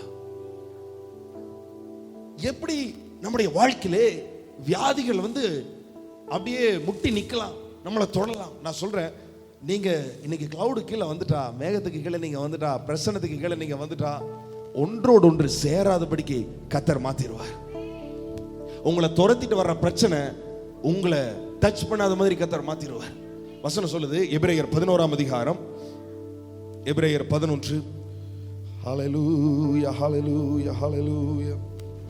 28ஆம் வசனம். எபிரேயர் 11, 28ஆம் வசனத்தை வாசிப்போம். விசுவாசத்தினாலே முதற் பேரானவைகளை சங்கரிக்கிறவன் இஸ்ரவேலரை தொடாதபடிக்கு. எல்லாம் சொல்லுங்க, தொடாதபடிக்கு. நான் சத்தமா சொல்லுங்களேன், தொடாதபடிக்கு. அப்படின்னா இஸ்ரவேலரை அந்த சங்கரிக்கிறவன் கூட என்ன செய்ய முடியல? தொட முடியவில்லை, டச் பண்ண முடியல. சங்கரிக்கிறவன் தொட முடியல, எகிப்தின் சேனைகள் தொட முடியல. எப்படி வியாதிகள் நம்மை தொடலாம்? பிரச்சனைகள் எப்படி நம்மை தொடலாம்? இன்றைக்கு அதெல்லாம் அவங்கள தொடவே முடியாது. கிளவுடுக்கு கீழே இருக்கிறவங்கள பிரச்சனைகள் தொட முடியாது. எங்க அது தொடக்கூட முடியாதா? தொடவே முடியாதுன்ற அப்படிதான் ஆண்டவர் சொல்லி இருக்கிறாரு, தொடாதபடிக்கு. ஆமென். ஏகமாய் துதிக்கும் போது இறங்கின மேகமே, ஆலயம் முழுவதும் மகிமையால் நிரப்புமே, ஆலயம் முழுவதும் மகிமையால் நிரப்புமே. மேகமே, மகிமையின் மேகமே, இந்த நாளிலே இறங்கி வாருமே. தொட்டு தான் பார்ப்போமே அப்படின்னு சிலதெல்லாம் வரும். கிட்ட வந்ததுக்கு அப்புறம் தான் தெரியும் நீங்க கிளவுடு கீழே இருக்கிறீங்க. கிளவுட் அவங்களை அப்படியே தடுக்கும், உங்களை அப்படியே தடுக்கும். அது உங்களை டச் பண்றதுக்கு விட மாட்டார். அதனால தான் தாவீது சொல்றான், என் பக்கத்தில் 1000 பேரும் என் வலது பக்கத்தில் 10,000 பேரும் விழுந்தாலும், எப்படி சொல்றான் பாரு, விழுந்துட்டா கூட அது என்னை அணுகாது. பஸ்ல 2 பேர் மேல விழுந்தாலே காலெல்லாம் ஒரு மாதிரி ஆயிடுது. பஸ்ஸே நம்ம மேல விழுந்ததுன்னா பஸ்ல இருக்கிற அத்தனை பேரும், பஸ்ல எத்தனைங்க போவாங்க மேக்சிமம்? எல்லா படிக்கட்டு தொங்கிட்டு எல்லாம் எத்தனை பேர் போகலாம் சொல்லுங்க பார்க்கலாம். சும்மா உங்களுடைய கால்குலேஷன் படி சொல்லுங்க. யார் நமக்கு பிரைஸ் கொடுக்க போறது இல்லை, சும்மா சொல்லுவோம். ஒரு 80 பேர் எத்தனை? 100 பேர் போலாமா? 80 பேர் போலாமா? ஒரு 80 பேர் போலாம். நல்ல கூட்டமா 80 பேர் போலாம். 4 பேர் நம்ம மேல மோதுனதுக்கு பஸ் ஸ்டாண்டு கூட போக வேண்டாம், நம்ம வேனையே எடுத்துக்கோங்களேன். நம்ம வேன்ல இங்கிருந்து பஸ் ஸ்டாண்டு போறதுக்குள்ள 2 பேர் நம்ம மேல விழுந்ததுக்கு ஆமீன், சட்டைகள் இருந்தாலும் வெளியில வந்து அவங்க மேல சண்டையை போட்டு பெரிய இது பண்ணிடுறோம். பஸ்ல 80 பேர். தாவீது சொல்றான், 1000 பேர் இந்த பக்கம் 10,000 பேர் இந்த பக்கம் விழுந்தாலும் அது என்னை அணுகாது, டச் பண்ண முடியாதுன்றாரு. ஏன் தெரியுமா? உன்னதமானவரின் மறைவிலே இருக்கிறேன். தீங்கு நாளில் அவர் என்னை தமது கூடார மறைவிலே ஒளித்து வைத்து என்னை கண்மலையின் மேலே உயர்த்துவார். மறைவு, புரொடெக்ஷன், பாதுகாக்கிறவர். இஸ்ரவேலரை தொடாதபடிக்கு இதுவரைக்கும் என்னென்னலாம் அவங்கள டச் பண்ணி பார்க்கலான்னெல்லாம் வந்ததோ, இதற்கு மேல அது உங்களை தொட கூட முடியாது. தொட்டு பார்க்கறது கூட கர்த்தர் விட மாட்டார். ஹல்லேலூயா. எந்த மனிதர்களா இருந்தாலும் சரி, இவங்களை கொஞ்சம் சீண்டி பார்க்கலாம் அப்படி நல்லா நினைச்சா கூட கிளவுட் வந்து தடுத்துரும், மேகம் வந்து தடுத்துரும். உங்க மேல சில பொய்யான கேஸை போடலாம், பொய்யான குற்றச்சாட்டுகளை சொல்லலாம் என்று நினைத்திருந்தா கூட அவர்கள் பக்கத்துல விழுவாங்க. அதை பத்தி கவலைப்படாதீங்க. எல்லாம் எழுதுவாங்க, பேசுவாங்க, சொல்லுவாங்க. ஆனா உங்களை அது அணுகுதா? அதுதான் மேட்டர். உங்களை அது தொடாது, உங்களை அது அணுகாது. அவங்க பாட்டுக்கு எங்கேயோ அவங்க வீட்டில் பேசிட்டு போகட்டும். நம்மளை பத்தி பேசுறாங்க, பேசிட்டு போகட்டும், அவங்க பேசிட்டு போகட்டும். ஆமென். பிரச்சனை யாருக்கு? அவங்களுக்கு தான் பிரச்சனை. நான் என் வீட்டில் உட்காந்துட்டு ஏகமாய் துதிக்கும் போது இறங்கினமே, நான் கிளவுடு கீழே இருக்கிறேன். மேகத்துக்கு கீழே இருக்கிறவர்களை யாரும் தொடுவதற்கு கர்த்தர் விட மாட்டார். பிசாசு நினைச்சா கூட தொட முடியாது. ஆமென். ஏதாவது உங்களுக்கு ஒரு பிரச்சனை வந்துச்சுன்னு சொன்னா நான் சொல்றேன், டக்குன்னு வொர்ஷிப் பண்ண ஆரம்பிச்சிருங்க. ஒரு கிளவுட் இறங்கி வரும், அது அப்படியே உங்களை விட்டு விலகிடும். கிளவுடை கொண்டு வந்துருங்க, பிரசன்னத்தை கொண்டு வந்துருங்க. ஆமென். யாத்திராகமம் 25ஆம் அதிகாரம், யாத்திராகமம் 25. Come, O Father, as we worship you, fill this temple with thy glory. சரி, யாத்திராகமம் 24:15. யாத்திராகமம் 24:15. மோசே மலையின் மேல் ஏறின போது ஒரு மேகம் மலையை மூடிற்று. ச்சே, எவ்வளவு பெரிய காட்சி தெரியுமா அது? மலை மேல ஏறாரு, மலை முழுசும் அப்படியே மேகம் மூடிடுச்சு. Moses was nowhere to be seen. அவர் எங்கனே தெரியல. ஃப்ளைட்ல நம்ம போகும் பொழுது ஆமாம், கிளவுடுக்குள்ள மட்டும் போயிடுச்சுன்னா அது எங்க இருக்குதுன்னே தெரியாது. வெளியில இருந்தா தெரியும் எங்க போகுது இங்க போகுதுன்னு பார்க்கலாம். ஆனா கிளவுடுக்குள்ள போயிடுச்சுன்னா, மேகத்துக்குள்ள போயிடுச்சுன்னா கீழ் இருக்கிறவங்க என்ன சொல்லுவாங்க? கீழ் இருக்கிறவங்க என்ன சொல்லுவாங்க? மேகத்துக்குள்ள போயிடுச்சு. எதுக்குள்ள போயிடுச்சு? மேகத்துக்குள்ள போயிடுச்சு. மேகத்துக்குள்ள போனா அது எங்க இருக்குதுன்னே தெரியாது. மேகத்துக்கு வெளியில் இருக்கிறவங்களுக்கு தான் பிசாசு டார்கெட்டா மாறுறான், பிரசனத்துக்கு வெளியில இருக்கிறவங்களுக்கு பிசாசு டார்கெட்டா மாறுறான். பிசாசு நீங்க டார்கெட்டா மாறுகிறீர்கள் பிசாசுக்கு. பகலில பறக்கும் அம்புக்கும் இருளில் நடமாடும் கொள்ளை நோய்க்கும் நான் என்ன செய்ய மாட்டேன், பயப்பட மாட்டேன், அது என்னை அணுகுவதில்லை. பகலிலே பறக்கும் அம்பு. அப்ப அந்த அம்பு யார் விடுறா? பகலிலே நமக்கு ஏதாவது ஒன்று நடக்கணும்னு சொல்லிட்டு நம்ம வாழ்க்கையை கெடுப்பதற்கு ஒரு அம்பு யார் எய்றா? எபேசியர் 6ல வாசிக்கிறோம், பிசாசு எய்யும் அக்கினி அஸ்திரங்கள், அக்கினி அம்புகள் அங்க இருக்குது. ஃபயரி டாட்ஸ், அக்கினி அம்புகள். சோ எய்கிறவன் பிசாசு. எப்பொழுது எய்கிறான்? பகலிலே எய்கிறான். அவன் எய்தாலும் கூட பகலிலே பறக்கும் அம்புக்கும் இருளில் நடமாடும் கொள்ளை நோய்க்கும் நான் பயப்பட மாட்டேன். ஏன்னா நான் அவருடைய மறைவுக்கு கீழாக நான் இருக்கிறேன். கீழே 91 சங்கீதம் நமக்கு நல்லா எல்லாமே தெரியும். ஆனா முதல் வசனம், உன்னதமானவரின் மறைவில் இருக்கிறவன் சர்வ வல்லவருடைய நிழலில் தங்குவான். அந்த மறைவுக்கு கீழாக நம்ம வந்துடணும். கிளவுடுக்கு கீழாக வந்துடணும். பிரசனத்துக்கு கீழாக நம்ம வந்துடணும். ஹல்லேலூயா, ஹல்லேலூயா. சோ மோசே மலையின் மேலே ஏறினான். ஒரு மேகம் அந்த மலையை மூடிட்டு, மேகம் உங்களை மூடணும்னு சொன்னா இந்த மலை மேல நீங்க ஏறி வரணும்னு கர்த்தர் விரும்புறாரு. இன்னைக்கு நான் சொல்றேன், 1 hour, 1 மணி நேரம், அது காலையில் 1/2 மணி நேரமா இருக்கலாம், சாயங்காலம் 1/2 மணி நேரமா இருக்கலாம். 1 hour நல்லா துதிங்க, வர்ஷிப் பண்ணுங்க. நல்லா துதிச்சுட்டு பாட்டு பாடிட்டு வெளியில் கிளம்பி போயிருங்க. ஆமென். என்ன செய்ய போறீங்க? சாலமோன் கட்டின ஆலயத்துல ஒரே ஒரு வார்த்தை தான் சொல்லி துதிச்சாங்க, கர்த்தர் நல்லவர். வாசிப்போம். 1 ராஜாக்கள் 8ஆம் அதிகாரம் 11. 1 ராஜாக்கள் 8:11. 10 இருந்து வாசிங்க. 10 போடுங்க. அப்பொழுது ஆசாரியர்கள் புறப்படுகையில் மேகமானது கர்த்தருடைய ஆலயத்தை நிரப்பிற்று, மேகத்து நிமித்தம் ஆசாரியர்கள் ஊழியம் செய்கிறதற்கு நிற்க கூடாமற் போயிற்று. கர்த்தருடைய மகிமை பாருங்க, மேகம்னு சொல்லிட்டு திரும்ப கர்த்தருடைய மகிமை கர்த்தருடைய ஆலயத்தை நிரப்பிற்று. 2 நாளாகமம் 7 1ஆம் வசனத்திலிருந்து. சாலமோன் ஜெபம் பண்ணி முடிக்கிறபோது அக்கினி வானத்திலிருந்து இறங்கி சர்வாங்க தகன பலியையும் மற்ற பலிகளையும் பட்சித்தது. கர்த்தருடைய மகிமை ஆலயத்தை நிரப்பிற்று. கர்த்தருடைய மகிமை கர்த்தருடைய ஆலயத்தை நிரப்பினதினால் ஆசாரியர்கள் கர்த்தருடைய ஆலயத்துக்குள் பிரவேசிக்க கூடாது இருந்தது. அக்கினி இறங்குகிறதையும் கர்த்தருடைய மகிமை ஆலயத்தின் மேல் தங்கி இருக்கிறது இஸ்ரவேல் புத்தர் எல்லாரும் கண்டபோது தலவரிசை மட்டும் தரையிலே முகங்குப்பர் குனிந்து பணிந்து கர்த்தர் நல்லவர், அவருடைய கிருபை என்றும் உள்ளது என்று சொல்லி அவரை துதித்தார்கள். 5 ராஜாவாகிய சாலமோன் 22,000 மாடுகளையும் 120,000 ஆடுகளையும் பலியிட்டான். வாவ், 1,20,000 ஆடு பலியிட்டு இருக்கிறான் சர்ச்சு பிரதர்ஷன் அன்னைக்கு. 22,000 மாடு, 22,000 மாடு, 1,20,000 ஆடு. ஆமே. நான் கிறிஸ்துமஸுக்கு ஏதோ ஒரு ஆடு கிடைக்குமான்னு பார்த்தேன்.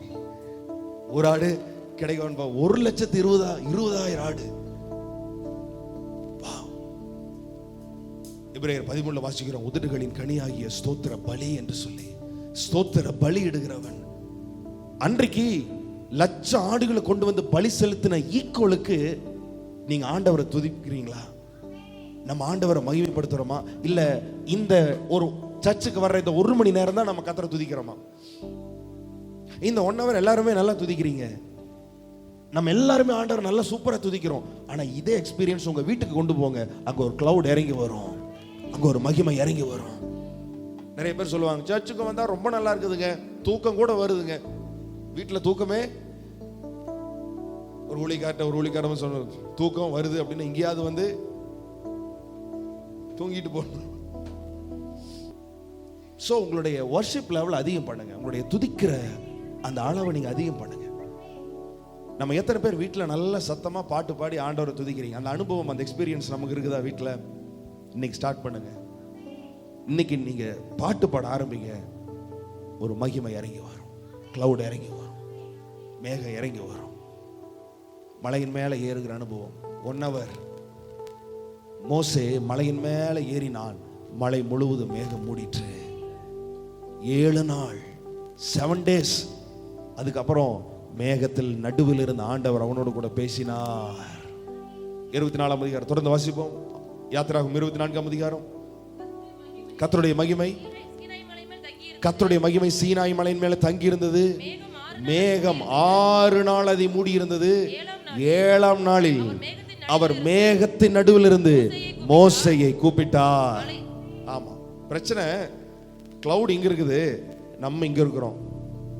பிரச்சனை இங்க இருக்குது, நம்ம உண்டு, நம்ம வேலை உண்டு, நம்ம பிரச்சனை, நமக்கு பிரச்சனை செய்யறவங்க இவங்களோட சண்டை போட்டுட்டு அதுல தலையை கொடுத்துட்டு நம்ம இதுல நம்ம இருக்கிறோம். ஆனா கிளவுட் இங்க இருக்குது. கர்த்தர் இங்கிருந்து பேசுறாரு, மேகத்தின் நடுவில் இருந்து பேசுறாரு. அப்புறம் நம்ம ஆண்டவரே சத்தம் கேட்கல, நீங்க பேச மாட்டேன்றீங்கன்னா அவர் கிளவுடில் இருந்து பேசுறாரு. எப்ப மேகத்துக்கு கீழே வர்றோமோ அப்பதான் கர்த்தருடைய சத்தம் நமக்கு கேட்க ஆரம்பிக்கும். ஆமென். Praise God. எத்தனை பேர் ஒரு தீர்மானம் எடுக்கிறீங்க? நான் மேகத்துக்கு கீழாக நான் வரணும், மகிமையின் மேகத்துக்கு கீழாக நான் வரணும். ஹல்லேலூயா. மத்தேயு 17ஆம் அதிகாரத்தில் இயேசு மறுரூப மலைக்கு மேலே அவர் சென்று அவருடைய முகம் சூரியனை போல பிரகாசித்தது, அவருடைய வஸ்திரம் வெண்மையாயிற்று. அங்க ஒரு ஒளியுள்ள மேகம் அவர்கள் மேல நிழலிட்டதுன்னு வாசிக்கிறோம். அந்த மேகத்திலிருந்து ஒரு சத்தம் உண்டாகி அப்படி நாங்க வருது. ஆமென். வருதா? வாசிங்க அந்த வசனத்தை. அவன் பேசுகையில் இதோ ஒளியுள்ள ஒரு மேகம் அவர்கள் மேல் நிழலிட்டது. ஜீரோவா வந்த ரூத்துக்கு போவாஸ் சொல்றான், இஸ்ரவேலின் தேவனாகிய செட்டைகளுக்கு கீழே அடைக்கலமாய் வந்த உனக்கு நிறைவான பலன் கிடைப்பதாக. மேகத்துக்கு கீழே, மறைவுக்கு கீழே, கூடார மறைவுக்கு கீழே யாரெல்லாம் வர்றாங்களோ சும்மா சாதாரணமா அவங்களை ஆசீர்வதிச்சு அனுப்ப மாட்டாரு. நிறைவான பலன் அவங்களுக்கு உண்டு. நிறைவான பலன், எக்ஸ்ட்ரா பிளெஸிங்ஸ் கர்த்தர் தருவார். ரூத் 3ஆம் அதிகாரத்தில் போவாசனுடைய போர்வைக்கு கீழே போனதுனால வேலைக்காரிகளுக்கு கிடைக்காத கூட இவளுக்கு கிடைக்க ஆரம்பிச்சது. ஒரே நாள் 6 படி வார்கோதுமையை போவாஸ் அவளுடைய முதுகின் மேலே தூக்கி விட்டான்னு வாசிக்கிறோம். அவள் மேலே தூக்கி விட்டான்னு வாசிக்கிறோம். மூட்டையை அவள் மேலே தூக்கி விட வேண்டியது இருந்தது. அங்கே கரெக்டா வேலை செய்யறவங்க கூட அவங்களுக்கு கூட அவ்வளவு தானியம் கிடைக்கல. ஆனா மறைவுக்கு கீழாக வந்தவளுக்கு 6 படி வார்கோதுமையை தூக்கி விட்டு வீட்டுக்கு சுமக்க முடியாம கொண்டு போகிற அளவுக்கு ஆசீர்வாதம் அவளுக்கு கிடைச்சது. Cloud of glory, fill this space now with thy glory. Amen. வாசிங்க மத்தேயு 17. அப்பொழுது ஒரு ஒளியுள்ள மேகம் அவர்கள் மேல் நிழலிட்டது. இவன் என்னுடைய நேசகுமாரன், இவரில் பிரியமாயிருக்கிறேன், இவருக்கு செவி கொடுங்கள் என்று அந்த மேகத்திலிருந்து ஒரு சத்தம் உண்டாயிற்று. சத்தம் எங்க இருந்து வருது? மேகத்துல. ஏன்னா கர்த்தர் மேல இருந்து பேசுவார்னு பார்த்தா ஒரு மேகம், கிளவுட் அங்க இறங்கி வருது. கிளவுடுக்குள்ள இருந்து சத்தம் வருது. கர்த்தர் மோசேயோடு கூட மேகத்தின் நடுவில் இருந்து பேசினார். ஆமே. எத்தனை பேருக்கு ஆண்டவருடைய சத்தம் கேட்கணும்னு ஆசை? அப்படி ஆசை இருந்தா பிரசன்னத்துக்கு கீழே வந்துருங்க, மேகத்துக்கு கீழே வந்துருங்க. ஹல்லேலூயா. அப்படின்னு என்ன அர்த்தம்? இருக்கிற எல்லாத்தையும் மறந்துட்டு, ஆமென், காலையில் நேரம் ஒரு நல்ல நேரம், ஆமென், நம்ம அந்த நாள் ஆக ஆக தான் சூடு ஏற ஏற தான் நமக்கும் சூடு ஆகும். ஆனால் காலையில் கொஞ்சம் நல்லா இருப்பீங்க பாருங்க, அந்த நேரத்தில் ஆண்டவர்கிட்ட போய் உட்காந்துருங்க. ஆண்டவர் சொல்றாரு, கொழுப்பெல்லாம் என்னுடையதுன்றார். ஒரு நாளினுடைய கொழுப்பு பெஸ்டான பகுதி காலை நேரம், சிறந்த பகுதி. அந்த சிறந்த பகுதியை கடங்கார பார்க்கறது கொண்டு போக வேண்டாம். அந்த காலை நேரத்தை நீங்கள் ஹாஸ்பிட்டலுக்கு போறதுக்கு கொடுக்க வேண்டாம், மருத்துவரை பார்ப்பதற்கு கொடுக்க வேண்டாம். காலை சிறந்த நேரத்தை நாம் மற்றவர்களுக்கு கொடுக்க வேண்டாம், மனிதர்களிடத்தில் பேசுவதற்கு கொடுக்க வேண்டாம். பெஸ்டான பார்ட் ஆண்டவருக்கு கொடுத்துருங்க. அந்த நாள் முழுசும் ஒரு மாதிரி ஒரு ஹாப்பியா ஃபீல் பண்ணுவீங்க, நல்லா இருக்கும், மகிழ்ச்சியா இருப்பீங்க. காலையில் கொஞ்ச நேரம் நீங்க ஆண்டவர்கிட்ட இருந்துட்டு வாங்க. இன்னைக்கு நான் சொல்றேன், உங்க வாழ்க்கை அப்படி மாறுறது நீங்க பார்ப்பீங்க. ஒளி உள்ள ஒரு மேகம் அவர் மேல நிழலிட்டது. அதனால என்ன நடந்துச்சு? கீழே 9 பேர் ஒரு பிசாசு ஓட்டிட்டு இருக்காங்க. சாதாரணமான கிடையாது. அத்தனை பேர் இயேசுவின் சீஷர்கள்.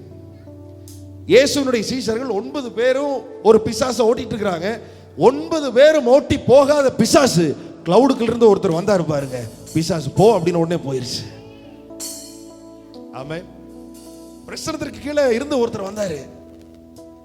அவங்க அப்பா சொல்றாரு, என் பையனை அடிக்கடி அது தீயிலும் தண்ணீரிலும் தள்ளிற்று, இவனை உம்முடைய சீஷர்களிடத்தில் கொண்டு வந்தேன், அவர்களால் துரத்த கூடாமற் போயிற்று. ஆமென். இயேசு சொல்றாரு, அவனை என்னிடத்தில் கொண்டு வாருங்கள். எங்கிட்ட அவனை கொண்டு வாங்க. இந்த பிரசன்னத்தில் இருக்கிறவங்களுக்கு ஒரு போல்ட்னஸ் வரும், ஒரு தைரியம் வரும் பாருங்க.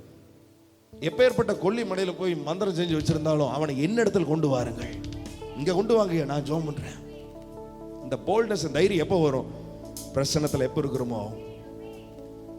இல்லைன்னா பாஸ்டர் வருவார், அவர் ஜெபம் பண்ணுவார், அவர் பார்த்துக்குவார். நமக்கு எதுக்கு? தைரியமா இருக்கணும். ஆமென். எல்லாரும் சொல்லுங்க, மகிமையின் மேகம், மகிமையின் மேகம். எலியா சொன்னாரு, நான் சொல்லாம இந்த தேசத்துல பனியும் மழையும் பெய்யாது என்று கர்த்தருக்கு முன்பாக நிற்கிற நான் அவருடைய ஜீவனை கொண்டு சொல்லுகிறேன். 3 வருஷம் 6 மாசம் மழை பெய்யல, பனி இல்லை, தேசம் முழுவதும் வறட்சி. திரும்பவும் ஜெபிச்சுட்டு வேலைக்காரனை போய் பார்க்க சொல்றாரு. வெளியில போய் பார்க்கறான், வெயில் அடிக்குது. மழை வருதான்னு போய் பாடுறான். ஏன்னா எனக்கு நல்ல மழை வர்ற மாதிரி சவுண்ட் எனக்கு பயங்கரமா கேக்குது, மழை வருதான்னு பாரு அப்படின்னு வெளியில போய் 2வது முறை பார்க்கறாரு. 2வது முறை வெயில் அடிக்குது. 3வது முறை வெளியில போய் பார்க்கறாரு. 3வது முறை என்னது அடிக்குது? வெயில் அடிக்குது. 4வது முறை போய் பார்க்கறாரு. 4வது முறை வெயில் அடிக்குது. 4வது என்ன சொல்லியிருப்போம்? இல்லை நீங்களா இருந்து என்ன சொல்லியிருப்பீங்க? சார், தீர்க்க தரிசனம் சொல்ற மாதிரி இருந்தா கரெக்டா சொல்லுங்க. பெருமழை சத்தம் கேட்குதுன்னு வெளியில போய் நான் பார்க்கறேன். 1 தடவை பார்த்தா பரவாயில்ல, 2 தடவை பார்த்தா பரவாயில்ல, 3 தடவை பார்த்தா பரவாயில்ல, நான் 4 தடவை போய் பார்த்துட்டு வந்துட்டு அங்கே என்ன இல்லை, மழை இல்லை. சும்மா ப்ராபசி சொல்றேன்னு சொல்லிட்டு இருக்க கூடாது. மழை வருமா வராதா கரெக்டா சொல்லுங்க.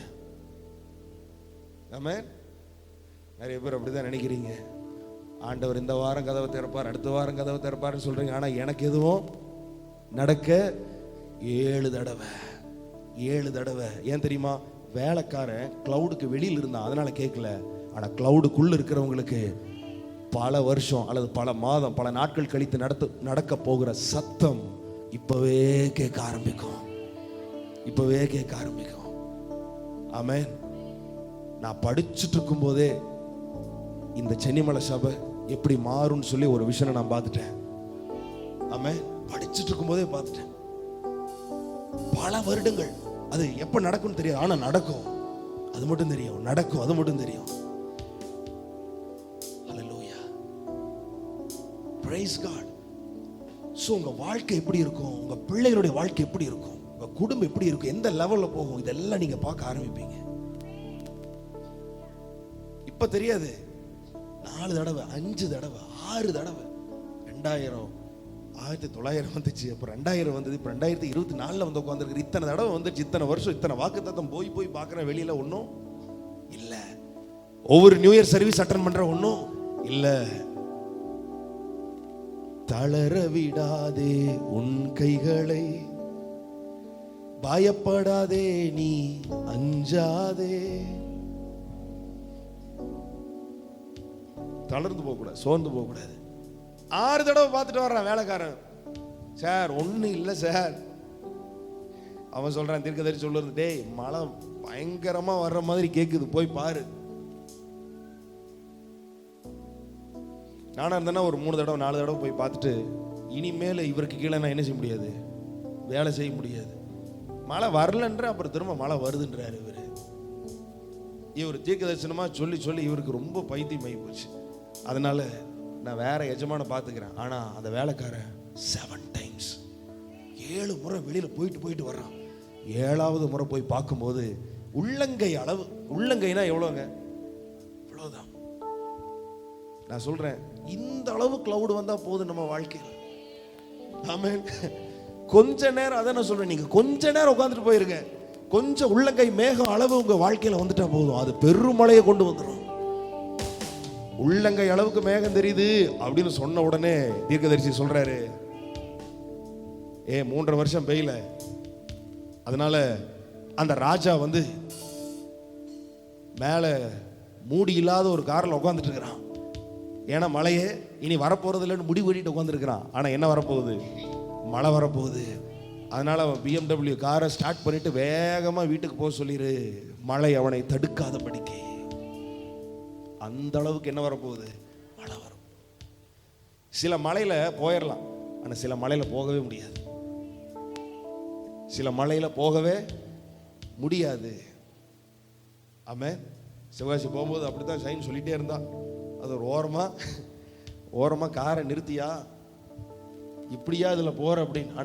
நான் போவேன், நான் சின்னதுலேருந்து ஓடிட்டு தான் இருக்கிறேன், நான் போவேன் அப்படின்ட்டு போனால் பின்னாடி வந்து டமார்னு ஒரு சத்தம் கேட்டுச்சு. நான் பெருமழையின் சத்தம் தான், இறைச்சல் தான் கேட்குதுன்னு நினச்சேன். கர்த்தர் நம்ம காதுகளை திறந்துட்டாரோ என்னமோ அப்படின்னு. அப்புறம் வெளியில் வந்து பார்த்தா தான் தெரியுது காரில் ஒடுங்கி இருக்குது. சில மலைக்குள்ள நம்ம போகவே முடியாது. என்னதான் கார் ஓட்டுறதுக்கு தெரிஞ்சாலும் பேசாமல் ஒரு ஓரமாக நிறுத்திடணும். அந்த மாதிரி ஒரு மழை பெய்ஞ்சது. ஆமென். வரிசையா நான் சொல்றேன், ஃபாலோ பண்ணிட்டு வந்தீங்களான்னு தெரியல. முதல்ல கிளவுடு, இனிமேல் நீங்கள் சங்காரத்தை காண்பது இல்லை. இரண்டாவது ஒரு கிளவுடு, எகிப்தினுடைய சேனைகளை உங்களை தொடாதபடிக்கு கர்த்தர் காப்பாற்றுவார். மூணாவது ஒரு கிளவுடு தான் ப்ரொவிஷன். வனாந்தரமான வாழ்க்கையா இருந்தாலும் உள்ளங்கை மேகம் பெரும் மழை உங்க வாழ்க்கையில கொண்டு வரும். பெரிய பிளஸ்ஸிங்க அப்படியே உங்க வாழ்க்கையில அப்படியே நீங்க வந்து, அதான் நான் சொல்ல வந்தேன், நீங்க ஃப்ரீஸ் ஆகி அப்படியே நின்றுவீங்க. ஆமா, மலைச்சு போய் அப்படியே நின்றுவீங்க. அந்த மாதிரி சில அற்புதம் உங்க கண்ணுக்கு முன்னாடி கர்த்தர் காட்டுவார் பாருங்க. ஹார்ட் அட்டாக் மட்டும் வராம பார்த்துக்கணும். ஆமா, டாக்டர்ஸ்ட போய் கேட்டு பாருங்க ஏன் ஹார்ட் அட்டாக் வருதுன்னு சொல்லி. பிரச்சனை யோசிச்சு ரொம்ப ஸ்ட்ரெஸ் ஆகி என்ன வந்துருச்சு? ஹார்ட் அட்டாக் வந்துருச்சு. இனிமேல் அதே டாக்டர் சொல்லுவாரு, வித்தியாசமான கேஸா இருக்குது அது, இவர் ஏதோ ஒரு அதிசயத்தை பார்த்து இவருக்கு மலைச்சு போய் இப்படியே நிற்கிறாரு, அவர் கண்ணுக்கு முன்னாடி சாதாரணமானது எதையாவது கொண்டு வந்து காட்டுங்க, அப்பதான் அவர் என்ன ஆவாரு? மழை உண்மை. இந்த மழைக்கு தானே நீ எதிர்பார்த்துட்டு இருந்த ஆகாபே. 3.5 வருஷம் தேசத்துல மழை இல்லை, பயிர் இல்லை, வெள்ளாண்மை இல்லை, விவசாயம் இல்லை, எதுவுமே ஒரு ஆசீர்வாதம் இல்லைன்னு சொல்லி இந்த மழைக்காக தானே நீ வந்து எதிர்பார்த்துட்டு இருந்த. ஆனா இந்த மழையே உன்னை தடை செய்யற மாதிரி ஒரு மழை வரும். நீ ஃப்ரீஸ் ஆகி நிக்கிற மாதிரி ஒரு மழை வரும். இந்த மழையை நான் பெய்ய பண்ணுவேன். ஹல்லேலூயா. ஒரு மனுஷன் கிளவுடு கீழே வந்தான், தேசத்தையே ஆசீர்வதிச்சான். அப்படியெல்லாம் நீங்க மாறணும்னு கர்த்தர் விரும்புறாரு. ஹல்லேலூயா. போன தடவை நான் சொன்னேன், ரொம்ப அலைய வேண்டாம். இனிமேல் நீ அலைந்து திரிவதில்லை. எல்லாத்துக்கும் பயங்கரமான அலையிறோம். கடனை கட்டுறதுக்கு அலையிறோம், வீடு கட்டுறதுக்கு அலைஞ்சு எப்படியாவது ஒரு வீட்டை கட்டிடணும், அலையிறோம். பிரியமானவர்களே, உங்களுக்கு என்ன வேலை இருக்குது அதை மட்டும் செஞ்சுட்டு அமைதியா வீட்டில் மேகத்துக்கு கீழே வந்துருங்க.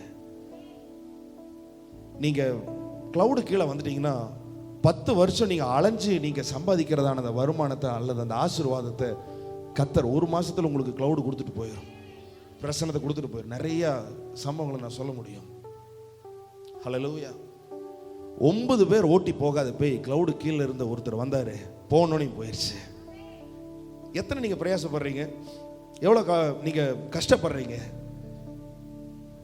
முழுவதும் பிரயாசப்பட்டும் ஒன்றும் ஆகப்படவில்லை. பிரசன்னத்திற்கு கீழே ஒருத்தர் அவர் படகுல ஏறினாரு, அப்படியே மேக்னெட் மாதிரி வந்துருச்சு. உனக்கு சொல்லடா, உனக்கு எவ்வளவு வேணும் நான் தர்றேன்.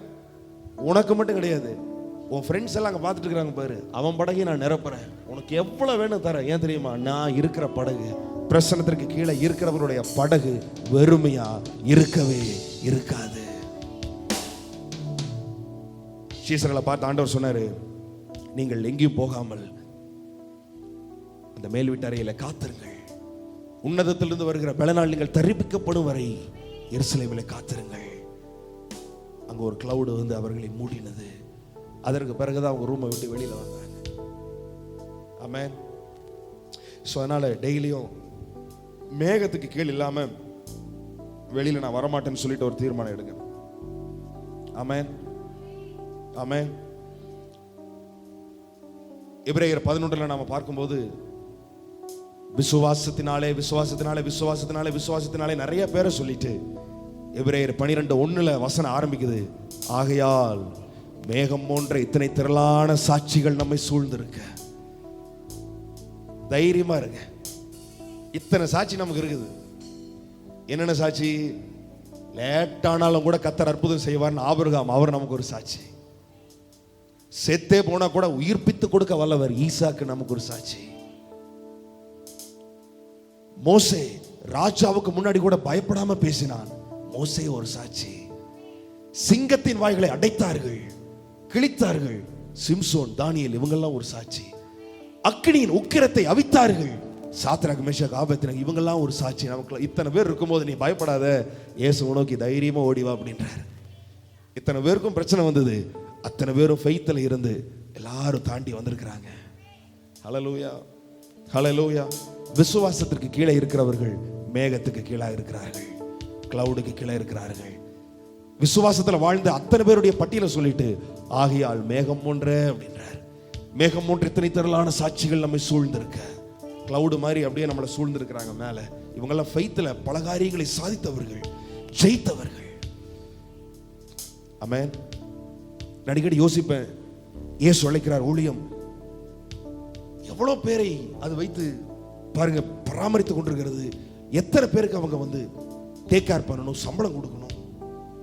காரணியா போகும்பொழுதே பார்த்தா எத்தனை ஸ்டாஃப்ஸ் அங்கே இருக்கிறாங்க. கேன்டீன்ல வேலை செய்யறவங்க முதற்கொண்டு சமையல்காரர்கள் இருந்து மேல ப்ரொஃபஸர், ஹெச்ஓடி, இன்னும் மேல அதை பார்த்து சான்சலர், இந்த உங்க மேல இருக்கிற இந்த தலைவர்கள் வரைக்கும் எத்தனை பேர், காலேஜுக்கு மட்டும். இதுல ஹாஸ்பிட்டல்ஸ் இருக்கிறது, பல சேரிட்டிஸ் அவங்க நடத்துறாங்க, பிரேயர் டவர்ஸ், நூற்றுக்கணக்கான பிரேயர் டவர்ஸ் உலகம் முழுவதிலும் இருக்கிறது. ஆமென். ஒரே ஒரு டிஜே செனகரையா கிளவுடுக்கு கீழே இருந்தாரு, மேகத்துக்கு கீழே இருந்தாரு. அத்தனை அப்படியே கரெக்டா நடந்துட்டு இருக்குது, அத்தனை கரெக்டா நடக்குது.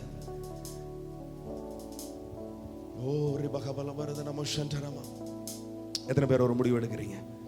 நீங்க அலைஞ்சு அலைஞ்சு அலைஞ்சு திரிஞ்சு வருகிற ஆசீர்வாதம் எல்லாம் ஈஸியா ஆண்டவர் உங்களுக்கு கொடுத்துருவார். நம்முடைய பிதாக்கள் எல்லாரும் மேகத்துக்கு கீழாக இருந்தார்கள். எல்லாரும் எழுதி நிற்போமா? எல்லாரும் எழுதி நிற்போம்.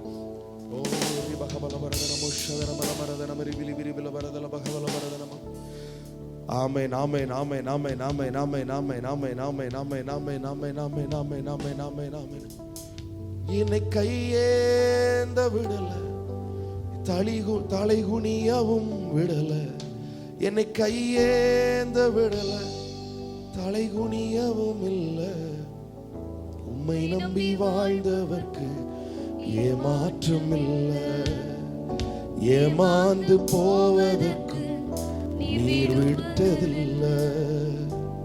உம்மை நம்பி வாழ்ந்தவர்க்கு ஏமாற்றம் இல்ல, ஏமாந்து போவதற்கு நீர் விட்டதில்ல.